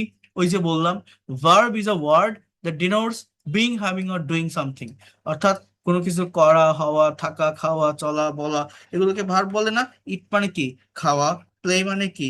খেলা। ড্রাইভ মানে কি? চালানো। হ্যাঁ। ড্র মানে কি? আঁকা। গো মানে কি? যাওয়া। টেক মানে কি? নেওয়া। গিভ মানে কি? দেওয়া। ইনভাইট মানে কি? নিমন্ত্রণ করা, নিমন্ত্রণ করা। হ্যাঁ। এরপর বাই মানে কি? কেনা। সো এইভাবে সাবজেক্ট নেন, আর যে কোনো ভার্ব নেন। এরপর step number 3, we need object. We need object. আমাদের একটা অবজেক্টের প্রয়োজন। এই অবজেক্টটা কিভাবে পাবো? সেটা আমি একটু ডিটেলসে লিখে দিই। স্টেপ নাম্বার 3 হচ্ছে ask the question to the verb with what and whom. Ask the question to the verb with what and whom for getting object, অর্থাৎ ভার্বকে প্রশ্ন করো কি দিয়ে, হোয়াট এবং হুম দিয়ে, কিসের জন্য, অবজেক্ট পাওয়ার জন্য। ওকে, এরপর হচ্ছে স্টেপ নাম্বার 4। বোঝার চেষ্টা করেন, এই স্টেপগুলো ফলো করতে পারলে আপনি যে কোনো শর্ট ইংলিশ সেন্টেন্সকে লং সেন্টেন্সে পরিণত করতে পারবেন। আমি আবারও বলছি, step number 4, again ask the question, ask the question to the verb with how, where, try to understand here, when and why। এই WH ওয়ার্ডগুলো দ্বারা যদি ভার্বকে প্রশ্ন করেন আপনার সেন্টেন্সটা বড় হবে। এরপর step number 5, it's nothing, just I can say provide the answer, উত্তরটা প্রদান করুন। So, এই যে 5টি স্টেপ লিখলাম, আপনি এই 5টি স্টেপ যদি ফলো করতে পারেন যে কোনো শর্ট সেন্টেন্সকে লং সেন্টেন্সে পরিণত করতে পারবেন। ফর এক্সাম্পল, হি, একটা সাবজেক্ট নিলাম, একটা ভার্ব নিলাম এখান থেকে ড্রাইভ। এই ড্রাইভ মানে কি, চালানো, তাহলে হি ড্রাইভস মানে সে চালায়। এবার কি চালায় বা কাকে চালায়, 3 number step, ask the question to the verb, he drives a car, সে একটা গাড়ি চালায়। এটা কিন্তু আমাদের একটা কমপ্লিট সেন্টেন্স, আমরা সারা জীবন এরকম সেন্টেন্স লিখেই বসে থাকি। মনে করেন আমি, ইট খাই, আই ইট কি খাই, রাইস ভাত খাই। আমরা এতটুকু সেন্টেন্স লিখতে বা বলতে অভ্যস্ত। বা আমরা, প্লে, প্লে মানে কি, খেলা, আমরা খেলি, কি খেলি, ফুটবল। আমরা সব দিন যখন ইংলিশ প্র্যাকটিস করি, সেন্টেন্স প্র্যাকটিস করি, এতটুকু সেন্টেন্স লিখতে অভ্যস্ত। বাট একটা সেন্টেন্স লিখে আমরা এতটুকুর ভিতরেই সীমাবদ্ধ রাখবো? আমরা কি বড় করতে পারি না, লং করতে পারি না, বাক্যের ভিতর এক্সট্রা ইনফরমেশন নিয়ে আসতে পারি না? অবশ্যই পারি। কিভাবে? এই 4 নাম্বার স্টেপটি ফলো করে ভার্বকে এই WH ওয়ার্ড গুলো দ্বারা কোশ্চেন করেন। কাকে করবেন? ভার্বকে। হি ড্রাইভস আ কার, সে একটা গাড়ি চালায়। হাউ, কিভাবে? এখন আমি যদি বলি যে he drives a car very carefully, he drives a car very carefully, সে খুবই সতর্কতার সাথে গাড়ি চালায়, আমার বাক্যটা কিন্তু একটু বড় হলো। সে যে গাড়ি চালায়, কোথায় চালায়? Where does he drive a car? On the busy road, on the busy road, he drives a car very carefully on the busy road। Then কখন সে গাড়ি চালায়? when does he drive a car? আমি যদি বলি in the evening, সে সন্ধ্যাবেলায় গাড়ি চালায়। সে যে সন্ধ্যাবেলায় ব্যস্ত রাস্তায় সতর্কতার সাথে গাড়ি চালায়, সে কেন গাড়ি চালায়? why does he drive a car? সে গাড়ি চালায় টাকা উপার্জন করার জন্য। আমার রিজনটা কি, কারণটা কি? টু আর্ন মানি, টাকা ইনকাম করতে, টাকা উপার্জন করতে। তাহলে দেখেন আমার বাক্যটা কতটুকু ছিল, কার পর্যন্ত। এটা কোনো কমপ্লেক্স বা কম্পাউন্ড সেন্টেন্স না, এটা কিন্তু একটা সিম্পল সেন্টেন্স। জাস্ট ফ্রেজাল ভার্বের ব্যবহার করে, আই রিপিট ইট, ফ্রেজাল ভার্বের ব্যবহার করে আমি এই শর্ট সেন্টেন্সকে লং সেন্টেন্সে পরিণত করলাম ক্রিয়েটিভ ওয়েতে। কিভাবে? অ্যাডভার্বিয়াল ফ্রেজের ব্যবহার করে, ভার্বকে এই WH ওয়ার্ডগুলো দ্বারা কোশ্চেন করে। এখানে ভেরি কেয়ারফুলিটাকে বলা হয় adverb of manner. Verb how দ্বারা প্রশ্ন করে এটা আমি পেয়েছি ভার্বকে। অন দ্য বিজি রোড, এইটাকে বলা হচ্ছে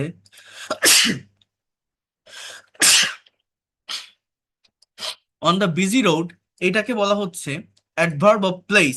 ভার্বকে ওয়ার দ্বারা কোশ্চেন করে আমরা এটা পাচ্ছি। ওয়ার, ওয়ার মানে কোথায় দ্বারা প্রশ্ন করে আমরা কি পাচ্ছি? On the busy road. এরপর হচ্ছে ইন দা ইভিনিং, সে সন্ধ্যাবেলায় ব্যস্ত রাস্তায় গাড়ি চালায়। এটা আমরা পাচ্ছি ভার্বকে হাউ দ্বারা ওয়েন দ্বারা কোশ্চেন করে। ওয়েন, কখন, এটাকে বলা হয় অ্যাডভার্ব অফ টাইম। আর টু আর্ন মানি, আর্ন মানে উপার্জন করা, টু আর্ন এটা নন ফাইনাইট ভার্ব, এইটাকে বলা হয় infinitive, two plus ভিয়ন, two plus বিয়ন। So এটাকে বলা হয় অ্যাডভার্ব অফ রিজন। ভার্বকে ওয়াই দ্বারা কোশ্চেন করে আমরা পাচ্ছি, কি বলা হয় এটাকে? Adverb of reason. কিভাবে পাচ্ছি? ভার্বকে ওয়াই দ্বারা কোশ্চেন করে। যখন আপনি এই অ্যাডভার্বিয়াল ফ্রেজ গুলো ব্যবহার করবেন, এই যেভাবে আমি লিখছি এই সিকোয়েন্সটা মেনটেন করবেন। অর্থাৎ আগে হোয়ার, তারপর মানে আগে হাউ, এই অর্ডারটা মেনটেন করতে হবে, তারপর হোয়ার, তারপর হোয়েন, তারপরে গিয়ে হোয়াই। তাহলে গ্রামাটিক্যালি এটা সঠিক থাকবে। এটাকে বলা হয় এমপিটি। এমপিটি মানে কি জানেন? Manner place reason. মানে আগে ম্যানার বসবে, তারপর প্লেস বসবে, তারপর টাইম বসবে, তারপর রিজন বসবে। এমপিটিআর, এমপিটিআর এটাকে বলা হয় এম প্লাস পি প্লাস টি প্লাস আর। মানে একটা বাক্যে সাবজেক্ট ভার্ব অবজেক্টের পর যখন অ্যাডভার্বিয়াল ফ্রেজ ব্যবহার করবেন, এই অর্ডার মেনটেন করতে হবে। মানে আগে টাইম বসালে হবে না ম্যানারের আগে, বা প্লেসের প্লেসের পরে গিয়ে ম্যানার বসালে সেটা হবে না, রিজন সবার আগে নিয়ে আসলে সেটা হবে না।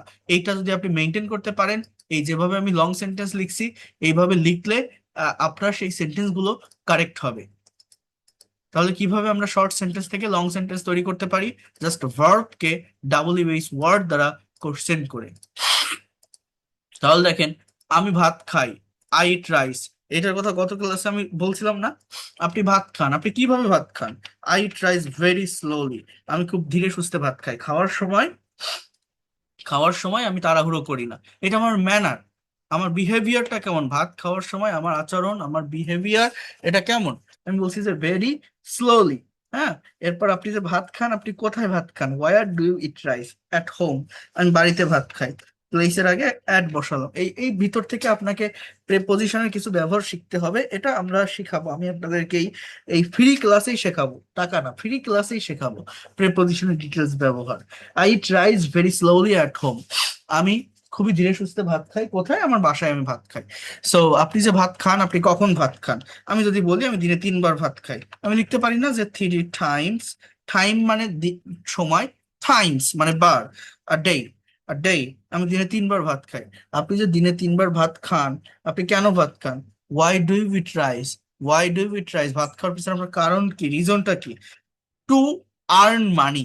এখানে আমি লিখলাম টু গেট। গেট মানে কি? পাওয়া। তাহলে টু গেট মানে পেতে, energy, to get energy in body, অর্থাৎ শরীরে শক্তি পেতে। সো এইভাবে অ্যাডভার্বিয়াল ফ্রেজের ব্যবহার করে যে কোনো শর্ট সেন্টেন্সকে লং সেন্টেন্সে পরিণত করা যায় ভার্বকে ডাবল বেস ওয়ার্ড দ্বারা কোশ্চেন করে। Very slowly, adverb of manner, at home, adverb of place, 3 times a day, adverb of time, to get energy in my body, adverb of reason, adverb of reason। Adverbial ফ্রেজের ব্যবহার করে এভাবেই যে কোনো long সেন্টেন্সকে, যে কোনো short সেন্টেন্সকে long সেন্টেন্সে পরিণত করা যায়। দেখেন, আমি যাদেরকে পড়াই অনেক পরিশ্রম করে পড়াই, আপনারা আগেও দেখেছেন। এখানে যে ক্লাসগুলো নিচ্ছি, ফ্রি ক্লাস, এটা একটা কোর্সের মতো করে আমি নিব বলছি। তো এটা ওয়ান ওয়ে কমিউনিকেশন হয়। ভাষা কখনো অন ওয়ে কমিউনিকেশনের মাধ্যমে শেখানো যায় না। অনেকেই বলেন আপনার পেইড কোর্স আর ফ্রি কোর্সের পার্থক্য কি? পার্থক্য এইটাই, এই যেখানে আমি আমার মতো করে বক বক করে যাচ্ছি, আপনি দেখতেছেন বা শুনতেছেন, শিখতেছেন। শিখতে পারছেন না এরকম কিন্তু না, শিখছেন, আপনি প্রত্যেকটা বিষয় বুঝতে পারছেন। আমি এখন আপনাকে এক্সারসাইজ করতে বললে আপনি এটা করবেন, সমস্যা নাই। কিন্তু সমস্যা কোথায় দেখেন, এটা তো সায়েন্স বা ম্যাথ না। টিচার পড়ালো, আমি মনোযোগ দিয়ে ডেভেলপ করলাম। এটা একটা ভাষা, একটা ল্যাঙ্গুয়েজ। ল্যাঙ্গুয়েজ শিখতে গেলে আপনাকে প্র্যাকটিস করতে হবে, আপনার ব্রেইন দিয়ে আইডিয়া জেনারেট করতে হবে, আপনার মুখ দিয়ে কথা বের করতে হবে। অর্থাৎ আহ, এই যে পেইড কোর্স আর ফ্রি কোর্সের পার্থক্য এটাই, পেইড কোর্সে যারা থাকে তারা আমার পরিচিত থাকে, তাদের সাথে আলাদা একটা কানেকশন থাকে, রিলেশন থাকে। তারা যে কোনো সমস্যা ফেস করলে কোশ্চেন করতে পারে, আনমিউট করা থাকে। তাদেরকে আমি যদি বলি নতুন 5টি ভার্ব দিয়ে আপনি এরকম ভাবে লং সেন্টেন্স করে নিয়ে আসেন 5টি, তারা করে আনবে, আমাকে দেখাবে। সেখানে ভুল হলে আমি তাদের ফিডব্যাক দিতে পারবো। বাট এইখানে কি সেটা সম্ভব? আমি আপনাকে চিনি, একজন আসতেছেন, একজন যাচ্ছেন, একজন হয়তো গুরুত্ব দিচ্ছেন, একজন হয়তো গুরুত্ব দিচ্ছেন না। কেউ শিখতে আসছেন, কেউ আমাকে দেখতে আসছেন, যে কে আছে, কি পড়ায়, কেমন পড়ায়, দেখতে আসছেন না? আসেন না? এরকম অনেকে আছেন। একজন আসছেন শিখতে। তো যেটাই হোক না কেন, এখানে আমার জায়গা থেকে আমি চেষ্টা করে যাচ্ছি। যদি আপনার মনে হয় এগুলো ইফেক্টিভ, কাজে লাগার মতো, আমার দরকার প্র্যাকটিক্যালি ডেভেলপ করার জন্য ল্যাঙ্গুয়েজটাকে, এই স্ট্র্যাটেজি টেকনিক গুলো সত্যিকার অর্থে ইম্পর্টেন্ট রাইটিং ডেভেলপমেন্টের জন্য, তাহলে আপনারা নিজেরা একটু প্র্যাকটিস করবেন। নতুন কয়েকটা সাবজেক্ট নিবেন, কয়েকটা ভার্ব নিবেন, সেই ভার্বকে এইভাবেই ডাবল বেস ওয়ার্ড দ্বারা কোশ্চেন করবেন। দেখবেন আপনারা বড় সেন্টেন্স তৈরি করতে সক্ষম হবেন। যেহেতু আপনারা এখানে ফ্রি ক্লাস করছেন, আমি সেইটা এই জন্য বলছি। পেইড কোর্স হলে সেটার দায়িত্ব আমার উপর থাকে, সেটা সেখানে সমস্যা থাকে না। বাট এখানে আপনারা নিজেরা একটু করার চেষ্টা করবেন, ঠিক আছে? উই প্লে ফুটবল, আমরা ফুটবল খেলি। How do we play football? We play football very politely. আমরা খুবই ভদ্রতার সাথে ফুটবল খেলি। খেলার মাঠে মারামারি করি না, খেলার মাঠে ফাউল করি না। তো আমি বললাম we play football very politely. আপনি যে পলাইটলি ফুটবল খেলেন, আপনি কোথায় খেলেন? On the field. আমি মাঠে ফুটবল খেলি। আপনি কখন ফুটবল খেলেন? In the afternoon. আমি বিকালবেলা ফুটবল খেলি। আপনি কেন ফুটবল খেলেন? To do physical exercise. PHYSICAL, physical exercise. আমি শারীরিক ব্যায়াম করার জন্য, শরীরটাকে সুস্থ রাখার জন্য আমি ফুটবল খেলি। সো আমরা কতটুকু লিখতে অভ্যস্ত থাকি, বা সারা জীবন কতটুকু লিখি, just we play football, we we I eat rice, he drives A car. But সেইখান থেকে কিভাবে একটা বাক্যকে লং করা যায়, কিভাবে একটা বাক্যকে বড় করা যায়, কিভাবে একটা বাক্যের ভিতর এক্সট্রা ইনফরমেশন নিয়ে আসা যায়, জাস্ট কিভাবে সম্ভব? ভার্বকে হাউ, ওয়ার, ওয়েন, ওয়াই, এই WH ওয়ার্ড গুলো দ্বারা কোশ্চেন করে। এটা আপনার নিজেরা একটু করার চেষ্টা করেন, একবার প্র্যাকটিস করেন, দেখবেন একবার শিখে যেতে পারলে আপনি আর ভুলবেন না। আপনার বারবার এটা ব্যবহার করতে ইচ্ছা করবে, আপনি ব্যবহার করতে পারবেন বিভিন্ন সিচুয়েশনে, বিভিন্ন পরিস্থিতিতে। এগুলো আমি আগেও আপনাদেরকে দেখিয়েছি, এখনো বলছি। যারা আগে শুরু থেকে এই ফ্রি ক্লাস করতে পারেননি, এগুলো খুবই ইম্পর্টেন্ট। নেওয়ার চেষ্টা করেন, বোঝার চেষ্টা করেন, দেখার চেষ্টা করেন। এইভাবে ধরে ধরে ভেঙে ভেঙে আপনাকে কেউ দেখাবেও না, বোঝাবেও না। ক্লাসগুলো করে যান, আপনার মনে থাকবে আমার কথা। ঠিক আছে? সবাই তো আর পেইড কোর্সে আসবেন না, ফ্রি ক্লাস করেই চলে যাবেন। অন্তত মনে থাকবে আমার কথা, যে কোনো একটা জায়গা থেকে এইভাবে এই রাইটিং এর টাস্ক গুলো শিখছিলাম। আমি কি বোঝাতে পারলাম এই বিষয়গুলো? কিভাবে আমরা লং সেন্টেন্স গুলো করব, বা এটার কারেক্ট অর্ডারটা কি? Manner, place, time, reason. বুঝতে পারছেন আপনারা যেটা দেখালাম? আপনার নাম্বার লাগবে স্যার, আপনার নাম্বার লাগবে কোনটা? নাম্বার দিচ্ছি। আমি যেটা বললাম বুঝতে পারছেন, যা যা দেখালাম? ওকে। Yes. ওকে। সো এইভাবে এটা ডেভেলপ করবেন, নাম্বার হোয়াটসঅ্যাপ গ্রুপে পাবেন। আচ্ছা, আহ আমি দেখাচ্ছি এখানে। এরপর দেখেন, এই এই সেম মেথড ফলো করে দেখে আমি বাংলা কিভাবে লিখবো। জাস্ট একটা মিনিট দেখি, টাইম দেন তো। এই সেম মেথড ফলো করে আমরা যে কোনো বাংলা সেন্টেন্সকেও ইংলিশ সেন্টেন্সে কনভার্ট করতে পারি। যেমন মনে করেন, আমি যদি একটা বাংলা বাক্য লিখি, একটু টাইম দেন। সে তার মেয়ের জন্মদিনে পার্টিতে, কি লিখলাম একটু ওয়েট করেন, আপনি একটু বুঝে নিন। হ্যাঁ, বাংলা তো এভাবে লেখার ইয়ে নাই।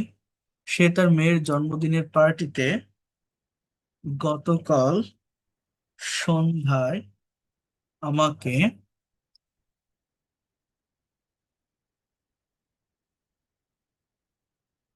খুবই ভদ্রতার সহিত নিমন্ত্রণ করেছিল।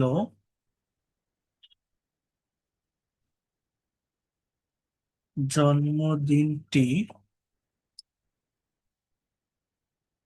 উদযাপন করার জন্য। যাই হোক, যেটা লিখছি একটু বুঝে নেন।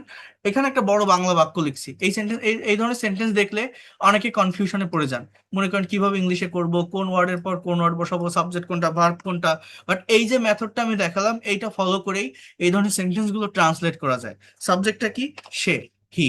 একটা সাবজেক্ট আমি বসালাম। এরপর ভার্ব কি জানেন? এই যে নিমন্ত্রণ করেছিল, এই শব্দটা ভার্ব, পাস্ট টেন্স এটা, তাই না? তাহলে হি ইনভাইটেড হুম, কাকে? হুম, মি, আমাকে। এটা হচ্ছে একটা অবজেক্ট, ব্যক্তিবাচক অবজেক্ট। এখানে এটা কিন্তু একটা কমপ্লিট সেন্টেন্স। হ্যাঁ, সাবজেক্ট ভার্ব অবজেক্ট হয়ে গেছে যেহেতু। হি ইনভাইটেড মি, সে আমাকে নিমন্ত্রণ করেছিল। এবার কোথায় নিমন্ত্রণ করেছিল? তার মেয়ের জন্মদিনের পার্টিতে। To his daughter's birthday, DAUGHTER, to his daughter's birthday party, birthday party. সে তার মেয়ের জন্মদিনের পার্টিতে আমাকে নিমন্ত্রণ করেছিল। কখন করেছিল?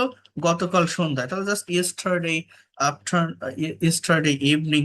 অথবা আপনি বলতে পারেন জাস্ট এইভাবে এই কথাটাকে, যে লাস্ট, লাস্ট ইভিনিং, গত সন্ধ্যায়, লাস্ট ইভিনিং।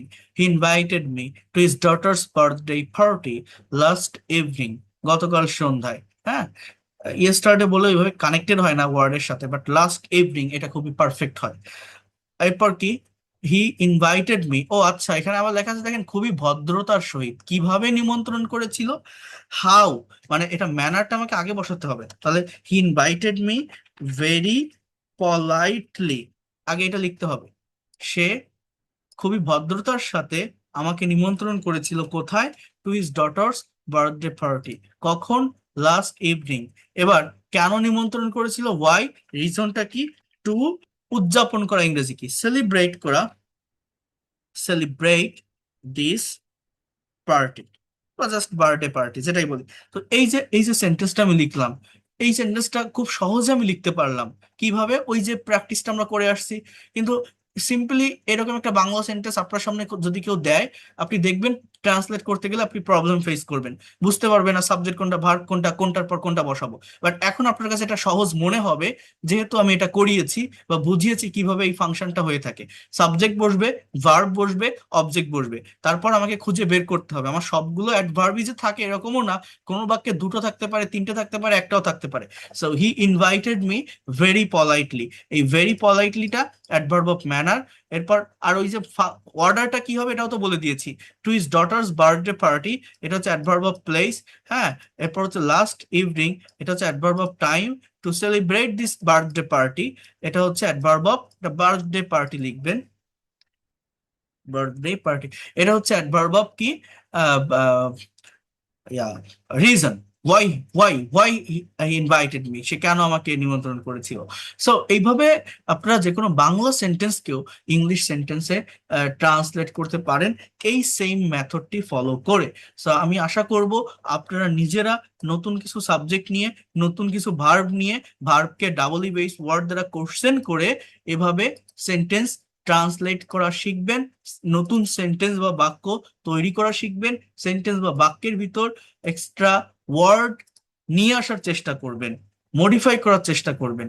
এটা খুবই ইফেক্টিভ স্ট্র্যাটেজি, খুবই ইফেক্টিভ টেকনিক। এই ধরনের ক্লাস আপনি সব জায়গায় পাবেন না, এতটুকু আমি বলতে পারি, আমি সেভাবেই পরিশ্রম করে পড়াই। আচ্ছা, এরপর আমি আরেকটা বিষয় দেখাচ্ছি রাইটিং এর। আর তার আগে আমি বলে রাখি, আজকে 1 তারিখ আমাদের পেইড কোর্সের একদম নতুন যে ব্যাচ শুরু হবে, সেটা হচ্ছে 7 তারিখ থেকে 7 মার্চ 2026। ক্লাস টাইম থাকবে রাত 10টা থেকে 11টা। অনেকেই বলবেন রমজান মাস, এই সমস্যা ওই সমস্যা, দেখেন যাদের শেখার ইচ্ছা থাকে তারা এমনিতেও শেখে, এমনিতেও আসে। গতকাল একটা ফ্রি ক্লাস করে আপনারা 18 জনের মতো ভর্তি হয়েছেন।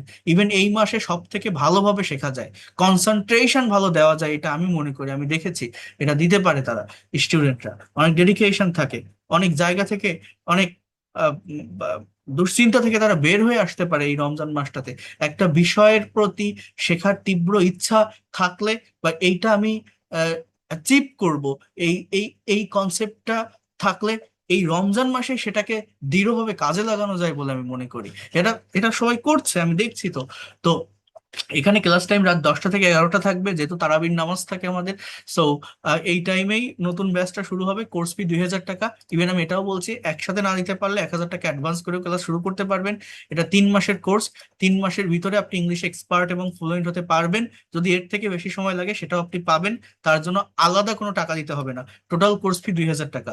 এই 2000 টাকার ভিতর যতদিন না পর্যন্ত এক্সপার্ট এবং ফ্লুয়েন্ট হবেন আপনি থাকতে পারবেন। বাট রেগুলারিটি মেনটেন করে ক্লাস করলে, হোম টাস্ক গুলো কমপ্লিট করলে আপনি এর ভিতরে ডেভেলপ করতে পারবেন ইনশাল্লাহ। আর এই কোর্সটা যে কোনো বয়সের যে কেউ করতে পারবেন। দেখেন, আমি বেসিক গ্রামার দেখাচ্ছি, স্পোকেন ইংলিশ, রাইটিং, প্রত্যেকটা বিষয় আমি কম্বাইন করে আপনাকে শেখাবো। অনেকেই বলে কি আমি গ্রামার পারি, স্পিকিং পারি না, স্পিকিং পারি, রাইটিং পারি না। যারা এগুলো বলেন তারা মূলত কোনোটা পারেন না। কারণ দেখেন, ইংলিশ ল্যাঙ্গুয়েজ, যেটা বারবার বলছি আমি, একটা চেইন অফ কমান্ড মেনটেন করে, একটার সাথে আরেকটা টপিক কানেক্টেড বা রিলেটেড থাকে। একটা বিষয় পারলে আরেকটা আপনি অটোমেটিক্যালি পারবেন একটু প্র্যাকটিস করতে পারলে। তো এটা আমি সেইভাবেই আপনাদেরকে শেখাবো। আপনার স্ব স্ব সেক্টরে আপনি কাজে লাগাতে পারবেন। যারা আইএলটিএস এর প্রিপারেশন নিচ্ছেন তাদের জন্য এই কোর্সটা অনেক অনেক বেশি ইফেক্টিভ হবে।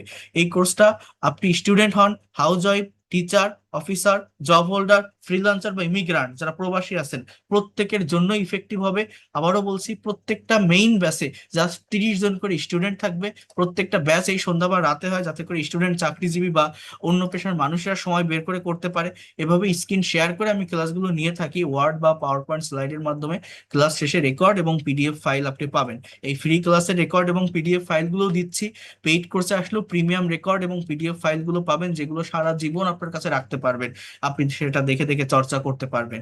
আর একদম বেসিক থেকে শুরু হবে, যারা ইংলিশে একদমই দুর্বল আছেন তারাও করতে পারবেন। বেসিক থেকে শুরু করে অ্যাডভান্স লেভেল পর্যন্ত যাব। টোটাল 70টা ক্লাস থাকবে, হিউজ ক্লাস। এতগুলো ক্লাস আপনি বাংলাদেশের কোনো কোর্সে আপনি দেখাতে পারবেন না। কিন্তু আমি এটা নিয়ে থাকি প্র্যাকটিসের জন্য। 70টা ক্লাস মানে যে 70টা নতুন টপিক, বিষয়টা এরকম না। আমরা পারি না কেন, আমরা প্র্যাকটিস করি না। আমি প্র্যাকটিস করানোর জন্য এটা রেখেছি। এখানে প্রথম 10টি ক্লাস থাকবে বেসিক গ্রামারের উপর, যাতে করে আপনার ইংরেজির ভিত্তিটা মজবুত হয়। কিছু এই যে আজকে যে ক্লাসটা নিলাম, অনেকটা গ্রামাটিক্যাল ক্লাস, তারপরেও কি আপনার বুঝতে পারেননি? পারছেন। এই গ্রামারটা বইয়ের ভাষার কোনো গ্রামার হবে না। গ্রামারটা এমন ভাবে আমি শেখাবো যেটা আপনি রিয়েল লাইফের সাথে কানেক্ট করতে পারেন, অ্যাডাপ্ট করতে পারেন। এরপর 30টি ক্লাস থাকবে স্পোকেন ইংলিশের উপর। এই যে গতকালও বলছিলাম, tense, modal, semi modal, passive, এগুলো খুবই ইম্পর্টেন্ট স্পিকিং করার জন্য। এগুলো আমি ইন ডিটেলসে প্র্যাকটিক্যালি শেখাবো, যাতে করে whatever you think in Bengali you will be able to speak in English. তার জন্য যা কিছু দরকার এই ক্লাসগুলো থেকে পাবেন। একদম ধারাবাহিকভাবে গোছানো পদ্ধতিতে প্রত্যেকটা ক্লাস পাবেন। 40 থেকে 50 নম্বর ক্লাসগুলো থাকবে রাইটিং, ফ্রি হ্যান্ড রাইটিং এবং অ্যাডভান্স গ্রামারের উপর, যেটা থেকে এই ল্যাঙ্গুয়েজটাকে আরো এক ধাপ ডেভেলপ করতে পারবেন। এই যে আজকে যে ক্লাসটা দেখালাম রাইটিং এর ক্লাস, যারা রাইটিং এ দুর্বল, বিশেষ বিশেষ করে BCS, bank job, admission test যারা ফেস করবেন, বিভিন্ন জব এক্সাম, কম্পিটিটিভ এক্সাম, যারা ফ্রিল্যান্সার আছেন, যারা হাউস ওয়াইফ আছেন, যারা বিভিন্ন রিপোর্ট লিখতে হয়, গিগ তৈরি করতে হয়, বিভিন্ন স্টাটাস আপনারা যারা করতে পারেন না, ইংলিশে যারা লিখতে পারেন না সব কথার এক কথা, তাদের জন্য এই ক্লাসগুলো অনেক ইফেক্টিভ হবে। এরপর লাস্টের 20টা ক্লাস থাকবে প্র্যাকটিক্যাল ক্লাস, অর্থাৎ প্রতিদিন আপনাকে এই ক্লাসে বসেই conversation practice, news paper translation এবং প্রেজেন্টেশন ক্লাস নিব। Certain IELTS cue card speaking টপিকের উপর আপনাকে প্রেজেন্টেশন দিতে হবে। একটা সার্টেন টপিক থাকবে, কিছু কোশ্চেন থাকবে, অ্যান্সার থাকবে। সেই অ্যান্সারটা আপনাকে আমি সুন্দরভাবে বুঝিয়ে দিব যে সাবজেক্ট কোনটা, ভার্ব কোনটা, কোথায় ফ্রেজের ব্যবহার, কোথায় ক্লজের ব্যবহার, আপনি নিজে কিভাবে প্রেজেন্টেশন দিবেন, তারপর আপনি সেখানে স্পিকিং করবেন। কেন আপনি পারবেন না? এই ফ্রি ক্লাসগুলো করে যান, আপনার মনে থাকবে আমি সেইভাবে পরিশ্রম করে পড়াই।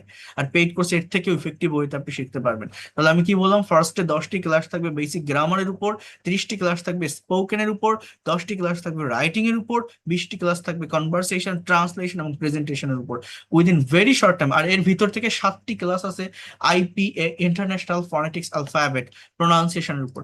সো এর ভিতর থেকে আপনি সম্পূর্ণ ল্যাঙ্গুয়েজটাকে ডেভেলপ করতে পারবেন। টোটাল কোর্স ফি 2000 টাকা। যারা পারবেন একবারে দিয়ে দিবেন, কোনো ঝামেলা থাকবে না, তাহলে সবকিছুর ফুল অ্যাক্সেস পাবেন। যারা পারবেন না, এই সুযোগটা আমি রাখি, এটা বাংলাদেশের কেউ রাখে না। 1000 টাকা অ্যাডভান্স করেও পেইড কোর্সের ক্লাস শুরু করতে পারবেন, বাকি 1000 টাকা পরবর্তী মাসে দিলেও হবে। এখানে বিকাশ বা নগদ নাম্বার দেওয়া আছে, সেন্ড মানি করে জানালার এই দুটো আমার পার্সোনাল নাম্বার, যে কোনো কোশ্চেন থাকলে করতে পারবেন। যারা ইন্ডিয়া থেকে আসেন তারাও ফোন পে বা গুগল পের মাধ্যমে পেইড কোর্সের ক্লাস করতে পারবেন।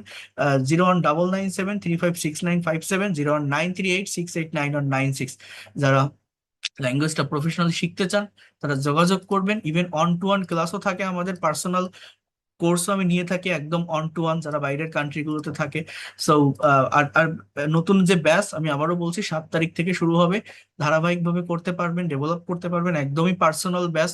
খুব সুন্দরভাবে প্রত্যেকটা বিষয় শিখতে পারবেন। যদি মনে করেন এই ল্যাঙ্গুয়েজটা আমি নিজের অ্যাসেট বা সম্পদ হিসাবে নিতে চাই, নেক্সট জেনারেশনকে শেখাতে চাই, ধারাবাহিকভাবে গোছানো পদ্ধতিতে একজন মেন্টরের অধীনে থেকে এগোতে চাই, প্রফেশনাল হতে চাই, তারা আসতে পারেন, ব্যর্থ হবেন না। যদি মনে হয় এই লোকটা পড়াতে পারে, বোঝাতে পারে, টেকনিক ভালো, হয়তো শিখতে পারবো।